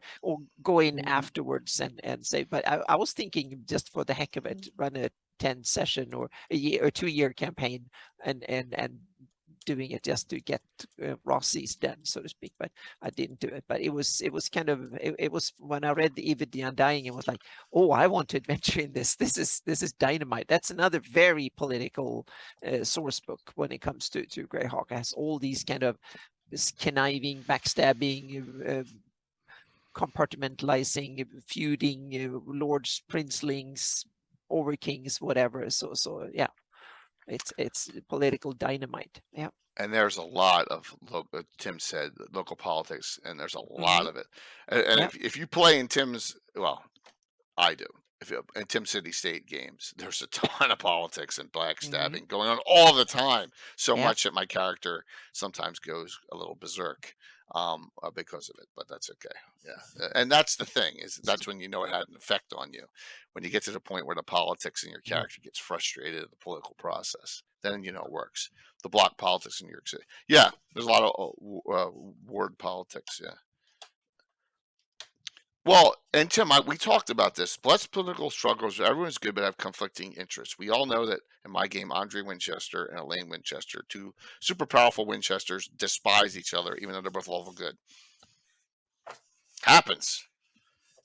Especially when one was a former joust champion and not the Cavalier Paladin one. So it's an interesting thing. Gangs of New York is such a great movie, Michael. I mean, you want to talk about dirty politics. That's pretty viscerally dirty. Bill the Butcher. If you haven't seen that movie, you should watch it one time. Oh, yeah, you should watch it. It's violence, though. Oh, yeah, you have to, you have to look away when it gets too bloody. Yeah, it is. So, Anna, why don't we continue here on some of the your points here? Let's get through these. We have political interaction. We talked a lot about this, but let's go through it a little bit. You have different types of political interaction that can work with different styles of play and stuff. So you have formal diplomacy that can, if you want to use a lot of skill rolls, and you want to have kind of mystery-like things where you have to figure out who's the culprit and stuff, you can easily set that in a diplomatic terms, meaning who murdered the guest during the night at a formal get-together. There's a negotiation, and all of a sudden one of the participants is murdered and stuff, and will war break out, and you have to stop it by finding whatever. So murder mysteries can easily be set in formal diplomacy things, and also monetary corruption, or you have to find some piece of evidence or something like that. So if you like a lot of role play, skill interaction, and solving mysteries, then formal diplomacy can be got really a good ground to do that, so to speak. And then you have the recognition. I put that in. We talked a little bit about it, meaning who is recognized as certain level and stuff. And that could be, you can kind of, some local baron or whatever pays you, or maybe some warlord in Bandit Kingdoms who call themselves king or whatever. You are going to help them do a PR campaign so they can actually be recognized as a province in somewhere, or as a formal territory with a ruler. So your job is to be the PR. And PR, it sounds boring in real terms, but think about it. PR in Bandit Kingdoms means that you bash the right heads, you bribe some people, kill some people, and just go out and spread the message among the survivors, so to speak. And so that can also be, meaning they can hire you, and if they're really ruthless lord, they will more or less order you to use all the terms possible. But even good kings need PR and stuff and recognition. So that means that they might have a campaign more, little bit less head bashing, and more on the bribing people, or informing, or taking a fight. You might have to defend the king's honor or something like that. So you have to go out in the field and formal jousting. You have to win competitions. You have to kill certain people at jousts where the points are actually used. You have to win, and if you don't win, your whole family will be banished from the kingdom, and if you win, you will get a title and lands or whatever. So there you have, there's one thing you can do. And then you have tradition and formality. I can see it in Keoland might be full of old noble houses that no one knows how the heck they got noble to begin with, but they're full of, and that's perfect to use for annoyance, meaning you have this finicky idiot that you have to contend with because they have a lot of money, or that you want for your campaign, or something like that.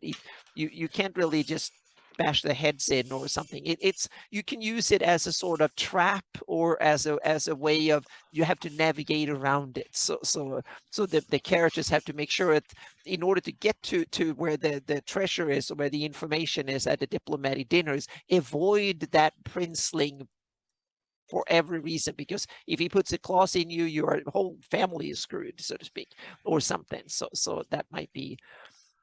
And then you have the obvious secrets, spying, and covert operation. You are the ones tasked to murder someone at that diplomatic dinner, or at the court, for instance. You're supposed to get into the king's court, and you have to tell the hand that the king needs to change his opinion on this, or else, so to speak. And then you have to figure out how to do that, how to be brutal enough so you get your message through without starting a war, or getting arrested or killed or beheaded or something in the meantime, or something like that. There's a lot of versions of this. Or you are sent out by the king to find the cult leader and put them back in chains, or much better, just bring the head, so to speak. And is that evil or good? And it turned out that the king is not a cult. The guy you sent to bring back the head is not an evil cult leader at all. He's the king's nephew who has a little palace out there, and the king managed to. So yeah, you can double cross, and you can do all sorts of interesting things with this. And then you have rebellion and subversive, outright subversive, meaning there's a rebellion going on. Should the characters join forces with them and depose of the evil local evil baron or the evil king or something? Or the cult leader starts chaos and send out the thugs on the street against the evil king. What should the party do then? They're sitting in the inn and chaos breaks out. Should they join the cultists against the king? Should they just try to get out? Should they just save a few hapless citizens at the inn and balkanize down and start using it? Meaning there's a lot of leeway left and right. It can be used as a main part of the campaign, or it could just be a diversion. They just happen to go through this area between adventures and you want something more than a rampaging cockatrice or something. So you stir up some political local trouble and the characters are in the middle of it. That is one session of trying to sort out the mess, so to speak. That's part of small politics, so to speak. So there's a lot of stuff like that you can deal with. So political stuff as traps, as annoyance, hindrances, or just a little diversion on the way, so to speak. I want to ask Mike a question. Yep. How much in your all publications is political? Well, in my Orth Journal Gazetteer on All, it was Orth Journal 19. Okay. There's probably maybe half a page on the politics or government of All and how it's basically a dictatorship, but there is a council of the Khans who, regularly gather together to talk about, stuff, facing their country, and they often, start more fights than they resolve, and it's definitely a might makes right type situation, and very family based clans. Clannish, yeah.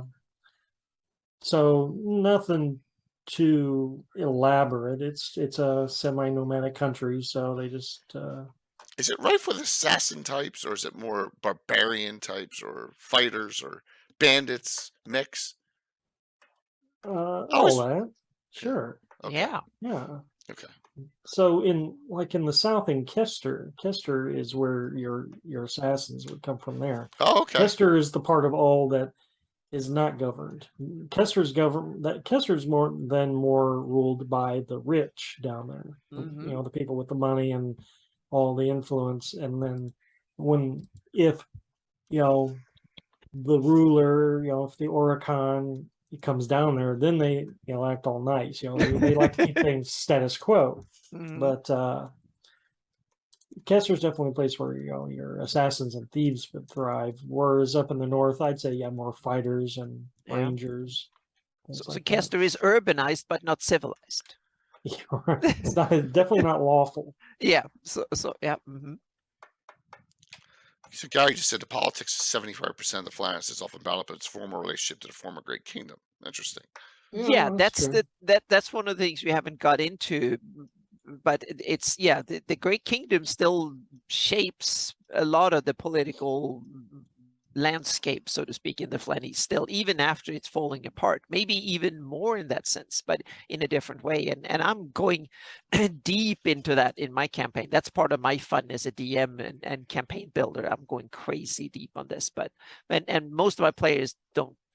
It's not something that comes up in the campaign directly, but it's me figuring out what's happening on the local level, so to speak, by going six steps deep, so to speak, in it. Yeah. And once again, I think we could do an entire discussion on the politics of the eastern side of the map. At some point we definitely we had the Great Kingdom, and we can get Les back in again and Dale. Yeah. Mm-hmm. And Dale, yeah. Mm-hmm. Back get on both of them about back that in. area. Mm-hmm. That'd be good. Yep. I could talk about a little bit about Relastra. Let's do it. Oh yeah, absolutely. So Relastra is House Garisteth, right? Drax the Invulnerable, or who is an animus by later in the timeline. So being a dictator government, that's got to be bad for the politics of the city, because here's a guy who's never going to get any older. Yeah, that's kind of difficult when dictators They'll don't live even forever. die naturally. So yeah. Yeah, and but clearly he lets things run smoothly. You know, he's not. It's not like I use. Oh, he might tire. Well, yeah, he might not be a little bit. He might be less of a narcissist. Yeah, undead ruled areas. I think he still lets things run himself. Yeah, he might get bored after a few hundred years as undead. You might want to do something else. Yeah. Yeah.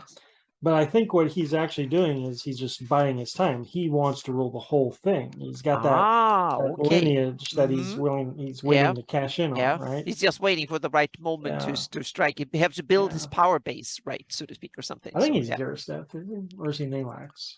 I'm second guessing myself now. I think but I don't think he's Nalax. I don't think so, because then he would either have taken over more, or he would been wiped out. I guess. Yeah. Just waits them out. Thanks, Les, for finding that. That's one of the options you have as undead. You can wait out your enemy. If the enemy is too powerful, you wait. Yep. Family members with their own ambitions don't like relatives who are undead. No.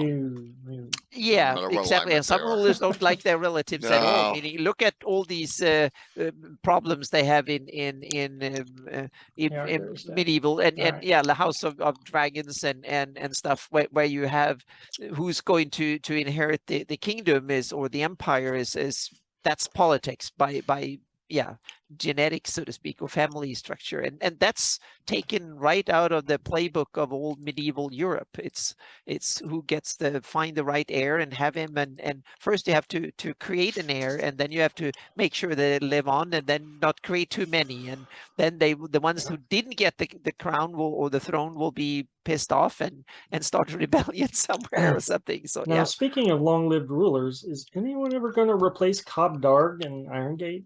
How long That's interesting. How long has he been running things there? Hundreds of years?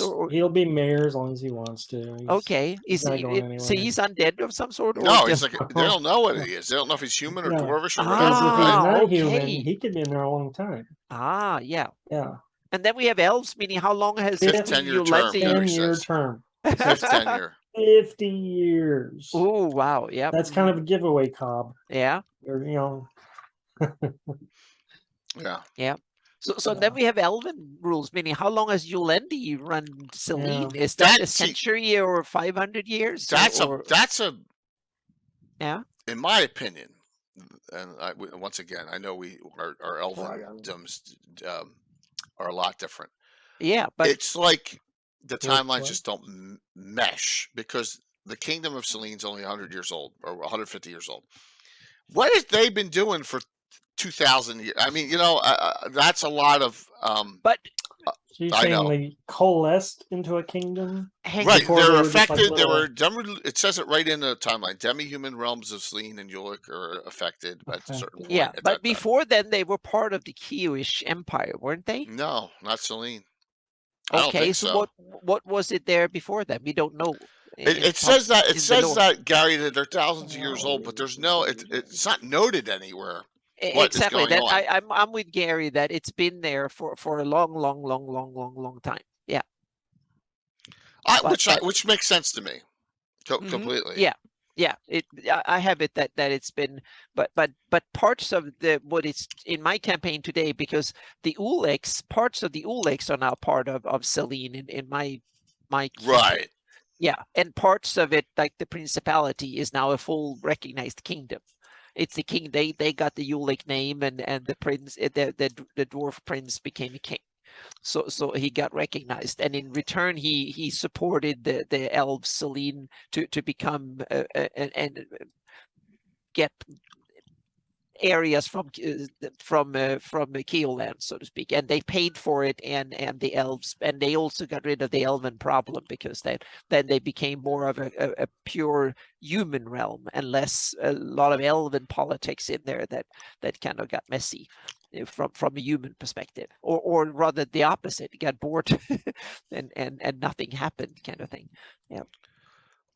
Well, we're talking about, now we're off to the demi-humans. There's more. If you know where to dig, there's some fairly good dwarven stuff. It doesn't go into thousands of years ago, but there's some good dwarven stuff. Caracast and Yeah. and Graysmere. They're all right up here. Mm-hmm. Carcass, Graysmere, and I always get the Little third one. local. Dumadan. Dumadan. Yeah. All three are Yeah. right within this area here. So you got some. Um, yeah, and the Iron League has some great politics, Gary. I agree on that. We've had you and Malden on that show, and we did stuff on Iron Gate, and once again eastern side of the map, so I'm devoid of all the politics going on behind there. I just don't know much about it. I would Yeah. love to. I would love to. But You know, Cobb talk. Darg, that was a good observation. I forgot about Cobb Darg. Yeah, That's great, Mike. that Yep. was Mm-hmm. a good one. Yep. Because you got And dwarves, Relestra too. elves of Sunday, you got all the, Mhm. halflings and ID. You got them all over the place here. All the Yeah. so. I'd love to talk about Iron League politics. I can't because I don't have enough. We need to have. Yeah, we need that. We need to meld in on and talk more about So Iron League. that's the Yeah. politics of the alliance, then. The Iron League Right. is yeah. The Iron I have the Yeah. Iron League as one of the upcoming things in my campaign. That It's like there is talking now. NATO. Yeah. Politics. Yeah. It's So I political have. alliance. Mm-hmm. Yeah, so and that's one of the ones that have I did a heraldic experiment and that I posted on my Patreon for my top patrons like a month ago when I've been toying with the idea of reviving the Iron League into prominence now after the fall of the Great Kingdom, and Niron wants a bigger seat at the table, and since they're a good kingdom and not an evil, they're not going to go out militarily conquer. So they're going to do it the European Union way. They're going to nestle themselves as a political virus into their neighbors, so to speak. And the Iron League is the instrument they're trying to toy with, so to speak, in order to say that what if we revive the Iron League as an organization, and then we all become members of this Iron League and we defend each other, and so kind of a NATO, like in a defense alliance and a political alliance. So like a NATO and a European Union kind of combined thing in a fantasy version of it. And so they wanted to revive the Iron League because in politics it's always good to use traditional stuff that people already know about. And then that way I thought that, okay, if there's rumors in Realmord and stuff, there's talks about this, that the king and nobility are talking about it. So people in that works as PR agents, they were like looking at people doing heraldry, like, oh, what kind of shield should we do for this? So I kind of worked out a couple of examples and ideas of how to make a unified Iron League with Niron and the Ernsts and stuff in united in under the Iron League banner. So that was something purely hypothetical, but it's one of the ideas I'm toying with. So that was me going on political overdrive when I had a few hours off a couple of weeks ago, like a month ago, before virtual Greyhawk took over me completely.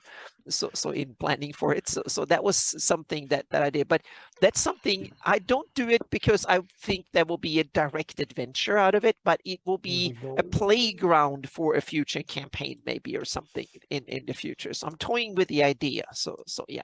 I never understood the Golden League. I never used it. I thought it was kind of farcical because Niron ends up like bankrupt, and where Iron Gate could buy Niron by the end of the Great Wars. The Golden League. Yeah, I have Niron as like Japan or Germany after they came back quickly because their core land was untouched by the war and their population was there. So and they got a lot of refugees coming in, which is bad short term, good long term. So they kind of recovered. They are one of the success stories after the war in my campaign. Niron and Furundi are especially Niron, and the Ernst were untouched. So they are now very powerful and economically powerful, especially, and they want now to transfer that economic power into political power, and they are kind of thinking of, and they have the same enemies, so that kind of makes them good neighbors that might want to be even better neighbors, so to speak, or something. So yeah. So yeah. Questions, comments? I know you got a couple more things here. I have one Go for it. that we touched on that I think is still important because it's old classic D&D, and that's politics as treasure, meaning do you hand out to the characters, hand out titles, land holdings, money and stuff that comes from their accomplishments and stuff, and that's where you can, instead of giving them a magical weapon or pure gold, you can give them a title and a castle and that a place in the answers world. Wiley's earlier question, I think. How do you Yeah. get players hooked in Yeah. their politics? Good point. settings? Yep. And it's a classical. It's built in the early D&D rules and stuff have stuff like this, and even third edition, you had the in. leadership feat and stuff that makes you can have hirelings and stuff, and you can kind of elevate that up. And titles, and always remember this: titles works both ways. They are, you give it to the character, and the player will, oh, it's wonderful. I get a castle, I get land, I get people I can tax, I get income. But you also get the obligation when the kings come knocking and saying that, oh, I have a squabbly neighbor that we need to go to war against. So that means that you have to go to war, and you can also get invaded by Norkers or quicklings or whatever weird monsters, or you may get a bunch of troll hooligans who wants to hang out in the forest and start killing your subjects left and right, and you have to deal with them. So it can be a lot of problems. You can lose a lot of money on it. As soon as you make it personal on a player, then they're invested in politics for sure. After 30 years in Tim City State Invincible Overlord game, my Lady Dervilia became Countess Dervilia. And now she has to do all this dumb shit for the Overlord all the time. Yep. So you get what you asked for. Exactly. Meaning there you can work. What is originally a reward or treasure can be a curse, so to speak. So you can work both ways. So Okay. That's why I have this. Crusty book about domain management. Yeah, Pathfinder had a Pathfinder. They have an ultimate campaign book. If you want to dig into stuff like this and play third edition or any version of D&D, you can transfer. It's goldmine to dig into stuff like this, because it's all about manage your kingdoms. There's whatever, there was a 5e product that someone kickstarted that I forgot what that it was.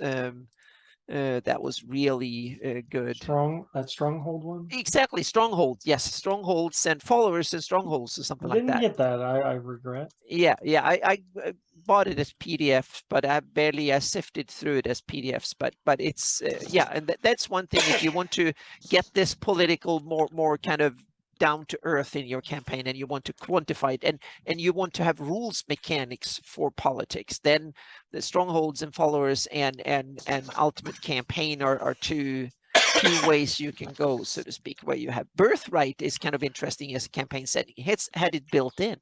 Yeah, politics was a big thing. It was the big selling point of the whole setting. We had Slaying the Dragon guy on, and he showed how Birthright had a nice bump up in sales, but it was too late at that point. It was way at the end. Yeah, it's a shame. It's kind of interesting because the politics were the big differentiator that was made Birthright special, was the politics, so to speak. And remember old war games and Risk and stuff like that, meaning you can play, and Greyhawk Wars, it's about politics as a board game, so setting Greyhawk, so there is a lot of stuff in this. So yeah, that sounds like Braveheart, where all the ambassadors go and the king has all the Scots killed. It sounds, it's just like the same thing. So which I don't know which one came first, as always, but just don't play diplomacy. That's funny. So there's a lot of great direction you can go. Exactly. Gary Gox wrote it first, which is good. Yes, it's always good to hear that it was always at first in the Greyhawk world. Lots of stuff is like that. So I like how you put this down now in a fantasy versus real world. Number one. Yes, it's that's the closing arguments a little bit. It is that always remember this is a game. It's not fantasy politics, meaning you should look at real politics and be inspired by how power struggles and stuff in the real world works. But remember, it's all a game. So when you use politics, you can use too much politics. And I can speak from personal experience. I probably use way more politics than is healthy for my players' sanity and stuff like that in my games. But it's one of the things that gets me going as a DM. So it's like my players have to take the good with the bad, or the bad with the good, so to speak, because that's one of the main reasons I love to be a DM and world build and stuff. And there's some cool stuff coming out of it, like cool maps and stuff, but there's also a bad side to it. So try and when it gets tough and you get personal about protecting your fief or whatever it is you keep, it is just a game, so to speak. So it's that's the scary bit with real politics, that is deadly, so to speak. But fantasy politics should only be deadly for characters and monsters and NPCs. So don't argue with this. But it's also a big part of what I think can be beneficial about playing D&D, because when you plan your D&D campaign and start thinking about this, you can get to try and understand the real world better, so to speak, and be interested in history and politics for real, which is, to be informed is always good, so to speak. And also when you work with material like this for your campaign, it's good to think outside the box and widen your horizons. Politics is not always straightforward, meaning, remember what I was told about Hardby. Sometimes it might be good to to have less formal political power, because then you get more of the real thing, which means that if you can start planning your campaigns that way, you can start seeing when that happens in the real world, which might help you make decision in your life and who to vote for and stuff like that. So there is, D&D is just a game, but we can still learn from it, and we can also use real world experience in making our campaigns more fun for our players, which is the whole point of this discussion, is to make the games more fun for our players. Would be my ending argument, so to speak. And then how much of what we discussed here do you want in your games? That's up to you and your players. If you just want to have fancy titles, a little bit of cool heraldry, and one superficial reason for something to happen, fine. Then you might get the perfect campaign. Or if you want to have a full birthright, full political deep dive campaign into the politics of the Great Kingdom and the houses and who backstabbed who at what political conference or something like that, and court intrigue up the wazoo, then you can have that. If you find the right players who wants to have it and you want to dedicate your time to do it, I think there's a lot of people who wants to have some breadcrumbs from your campaign, so to speak, to intersect in and that's my other advice, is that invent a lot of cool Greyhawk lore like this, and then spread it in the community so people can cherry pick from your stuff.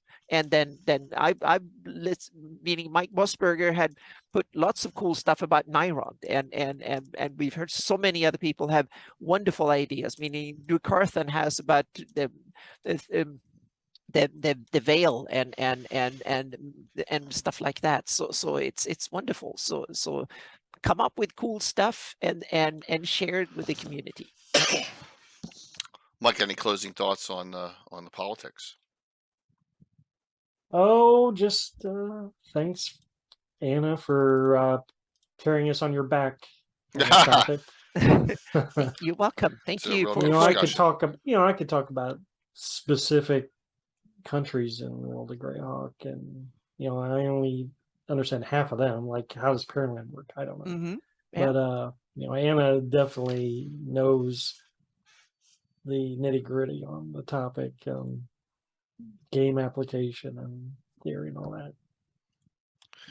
So I want to go off on a little sidebar here now that we've got a couple minutes left, and that is, I wanted to say there's been a lot of jockeying for positions on tickets here, which is good, because once someone goes off and refunds one, a lot of these key ones have been open. And if you look through this, look at this for Virtual GrowlCon, which starts on Friday. They're not a lot, and a lot of these are seminars left too. There are not a lot of tickets left, which is awesome. Yeah. Now, I will say this. I talked to Indicarus. I talked to John. He's running that game for one character. He's running both his. He's not canceling both piety and family, and there's only one sign up for each, and he's running them. Which kudos to him for doing that. So, oh, cool. Just in this. Aha! I just saw that. I won't give away who you were. That's good. A lot. There's a lot of good things. Well, this just recently. Sitting by to see this one in 5e Greyhawk just kind of tick and open up just here. It's just 1 of 4 now. I think Alan Growy had to drop that for some reason. He was in it. We still got one game for Gray Space, and a lot of everything else is sold out, which is awesome. Really awesome. Thank you for doing this. Ravages of the Mind had 1 drop. That's Josh's games. There's an opening for that one too now. And Defense of Almar has an opening as well. So some of these last second opens. But I wanted to say thanks. It's past submission time. There are no submission spots. And by the way, thank you. There are only small, mediums, and larges left in. Like I said, all the fat guy t-shirts are all gone. You guys bought them all. Thank you so very much. Helps offset some costs. What day? Which one's what day, Bogart? Yeah, let me know. Yep. Had less many openings close up. Well, that's good. Yep. So just Jim, he's doing it for me. Yeah, Jim Seguia is by that. Here, I'll give you the times here on this real quick. Jim, I was really happy to see that he was doing that. I wanted to mention that. Kudos. So, Gary, you have Family Saturday, October 1st, 3 p.m. EDT. That's Saturday. And you have Piety, 3 p.m. Sunday EDT. Both of those games are 3 p.m. Eastern on Saturday and Sunday. So looking forward to it. We're going to be cranking on this shortly.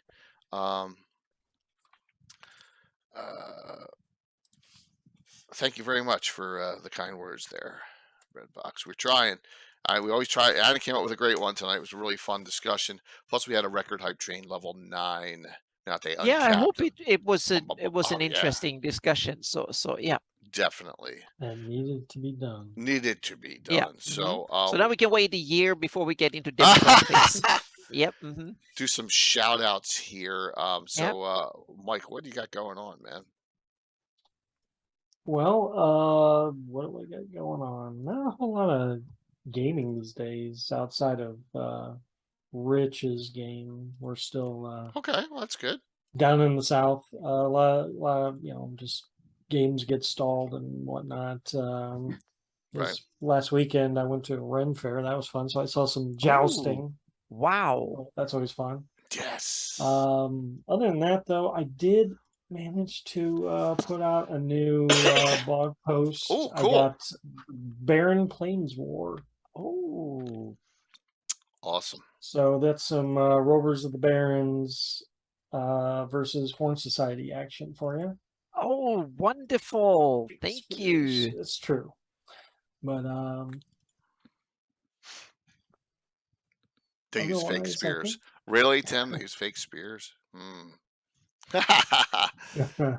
Yes. Don't make me get out the Renaissance Fair Massacre cartoon again, Tim. You're like, ooh, wow, what realism. And Tim's in the background. This sucks. Yes. Rovers. Yeah, big Rovers post. Cool. Any participation in this upcoming weekend, Mike? Or are you sitting this one out? I'm just getting involved in the seminars, watching that. Cool. Yeah. Okay. Very cool. Excellent. So, Anna, what's up with you? This is crazy week. You know, I'm so over the top involved in this time. That's crazy. Good.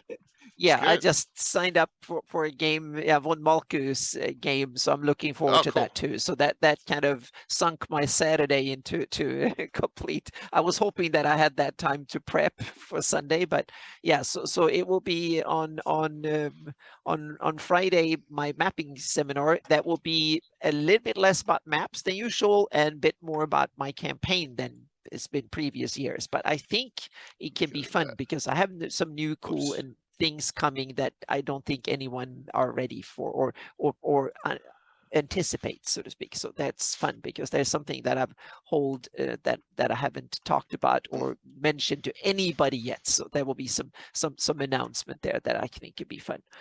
And then on Saturday, I'm playing in Von Malku's game, and then I'm in the Troll Lord panel after on the afternoon, and then on Sunday it's my game on Sunday morning and from a campaign. So I'm really looking forward to having my debut in streaming a game. So that will be tricky. So don't expect too much because there might be some tricky, but we try to get it up there, so to speak. Oh yeah, we do our best, and we've run them online for over 2 years now, so about 2 years. So we have that part, and I've done my mapping live stream, so I just need to wrap them up. But I'm not running Twitch anywhere near as elegantly as Jay. So a lot of cheers and stuff. But I think it could be a fun game, and I have there's some parts there I think could be really interesting and fun. So it's a good game. I'm spilling out there's more pre-gens coming on my patrons will get a truckload of stuff tomorrow, hopefully, and then it will be all available for everybody on Saturday, I think it is. So it comes on Friday or Saturday. Did you say heraldry or no? More content. So oh, okay, great. Yeah, I haven't had time to do much heraldry lately. I did my bit earlier on, so to speak. I've done over 400 this year, so I've been fairly productive on the heraldry department. So, but not that much. And then. So yeah, so on Sunday, and then it's the Ask the Expert, but all that Jay's going to talk about. So I'm going to be on here babbling so much, and I've babbled so much tonight. So over to you, Jay. Yeah. So this is Friday, 5 p.m. EDT. 5. Okay, because we're going 5 to 7. Then we're radiating to John at Blue Boxes because he got the main event on Friday night. So not 7, 5 p.m. This is very early on Friday for the Greyhawk Maps and Campaign event at B. Meyer. Okay, that's my first of 4 virtual GrowCon streams. But let's step back one day. Tomorrow night, note the time. 1 hour late, everyone. All right, tomorrow night's game is 1 hour late. I have a back to school night. Shock troops. We have to finish this because I got to tear down all this stuff because we have the grand joust I got to get on the table. So it is for better or for worse on this. We will have, and here, this is a picture of the actual fight going on, not fudged or anything. This is where everyone is right now with all these Orogs and these cave trolls. I mean, there's some great build paint jobs and terrain and stuff. So this is where we are in the fight at the ruins of Strandkeep Castle. And they're finding out that this group of Orogs, the Disembowelers, are not native to the Pomarsh. Where are they from? So they're trying to figure that out. And so look, we got a guy back here in a ward just waiting. Yes. We got some really cool minis coming out. Yep. So that is tomorrow night, 8:30 p.m. So don't get it, hang in there, lurk somewhere else for that hour that I'm normally on. So, okay, that's tomorrow night. All right, Anna starts Friday. Then I go next to Saturday morning, bright and early, 7 o'clock in the morning. The reverse dungeon by the ever mysterious Tim. They're playing goblins. That'll be fun, right? It's a Tim day, and we'll see how. Let's see. I'll be producing that bright and early. Saturday is rough for me, but that's okay. I got to pull this up. I don't even know the exact time of this, Anna, that we have this seminar. Give me 1 second here for Saturday's Greyhawk Con. I have it. Hang on a second. 4 p.m. Eastern. 4 p.m. Okay. Yeah. So 4 p.m. Eastern. Aired Greyhawk and Altamira. So here's Tim's reverse dungeon, which runs 5 hours. And then I'll have a little bit of a break. Aired Greyhawk and Altamira. So I got to get all my equipment downstairs. I'm going to have to run this from downstairs. I'm going to have to be in the basement doing this. While all my friends are coming over, while everyone's starting to log into Zoom, because the Grand Joust of Altamira is right after this at 6 o'clock starting. And so it's going to be a fun time. And here's the 18 competitors. Some characters you've never seen before, brand new, and some familiar faces from the last one we've done a year and a half ago. So Luke Gygax is participating. Smelf, the son of Melf, is participating in the. Yes, of course. Yep, my basement. Yep. One of the reasons why I bought this house, we bought this house in 2013 because of all the room. The basement is just so huge.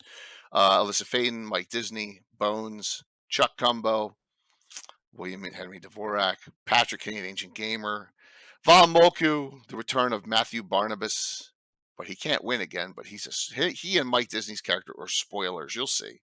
The Black Knight is back in this too, by the way. So there's going to be a lot of fun. Smelf is participating.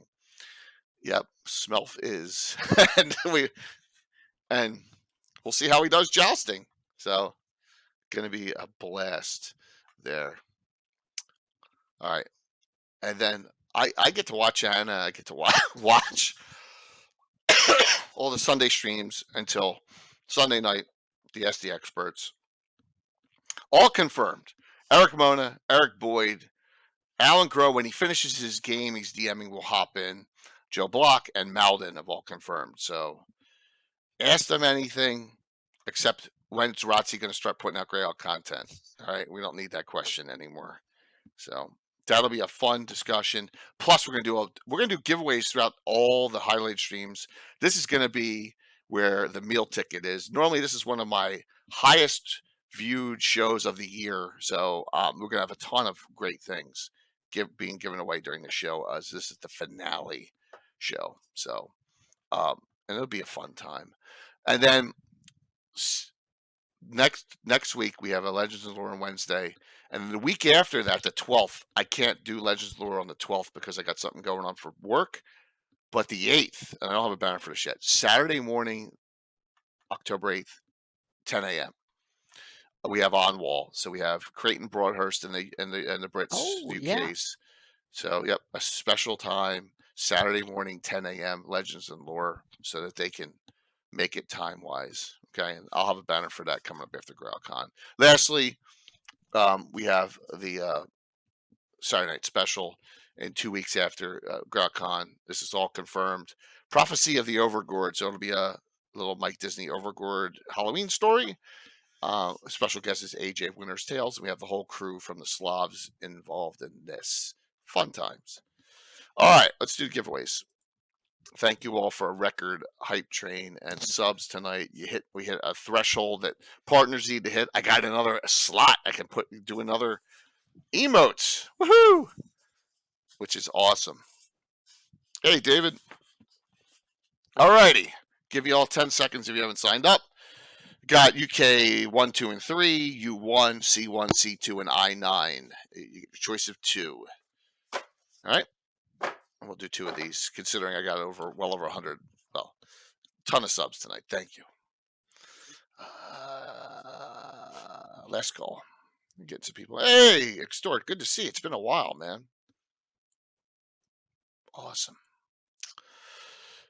Well, Jay hit a right button. All right, here we go. First winner. SM Baker ESQ. Grats. I just saw you on, so you tell me what 2 you want. I know you got to be on still. I don't see him in chat. Oh boy, did he just drop? I don't see him in the chat log. He may have just dropped. Wow. All right, I'm going to pick the second winner, and we'll give him time to hop on. Dragonheart 305. That's a first-time winner there. Wonderful. Congrats. Yes, and that person is still on.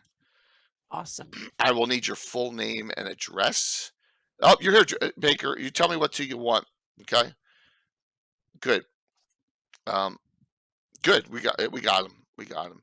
So let me know what 2 you want. U1, C1, C2, UK 1, 2, 3, I9, which is Alec Barr. So you got a lot of the stuff that we talked about in the Wall of Fame discussions. So just Baker, just whisper me which ones you want, and we'll get you from there. And Dragonheart 309, I know you're in chat, so get with me as well, or I'll reach back out to you. We're going to raid into Crane tonight, I think. because I like Crane Wrights. I think she does a great job DMing. I love it when she's on my shows playing. So does very good work for Troller Games in the readings too. And thank you all for a wonderful, wonderful night. Everyone is a winner here. Yep. And the community is a winner. I think it's going to be a great weekend. One last thing. Keep the communication channels open. Don't get frustrated if there's something going, if someone can't find someone. What the hell was that fell? Did you hear that? I dropped something got knocked over. But you didn't unplug yourself. So I didn't unplug myself. Wow. I just had a major collapse of stuff. I'm still talking. It's Gary Con stuff that fell onto my windowsill. That's weird. I'll have to get that stuff. So keep, talk to your DM. Everyone just enjoy themselves tonight. Don't make it, don't, let's just, we got tech people that'll be on the Discord. Just enjoy it. Have some fun. So hopefully we'll see you tomorrow night for game 1 hour late. A lot of destruction, and then we'll get right into Greyhawk Con first thing in the morning, 7 a.m. 24-hour, not 24, but long-term coverage almost through the night on all the way through Saturday, Sunday. It's going to be a fun time. C1 and I9, gotcha. See how easy that was? So we got Tomoa-Con and Alec Bar for you. God, yeah, Baker. Baker, do I have your address? I think I do, but just put it in whisper for me, or is it in there already? I'll check. All right, we're gonna raid into. Let's go. Hopefully, get over 100. That'd be a great raid. So, I thank you all for the. It was humbling, to get that level 9 hype train. Yeah, I know was awesome. Yeah. So, see you all soon. See you all in a night or two, and everyone have fun. And if you haven't signed up, there's still a couple seats open. Wrong button time coming. See ya. All right, let's ring the crane and say hello there. And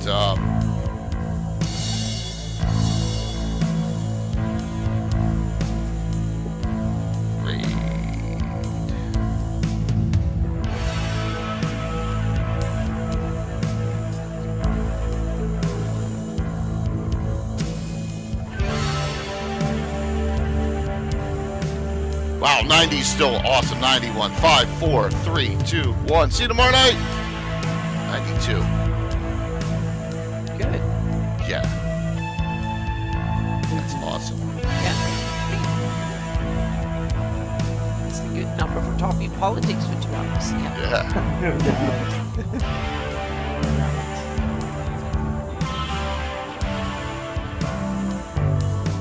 Yeah, thank you guys for wanting to have this topic. So That was a great topic. Perfect.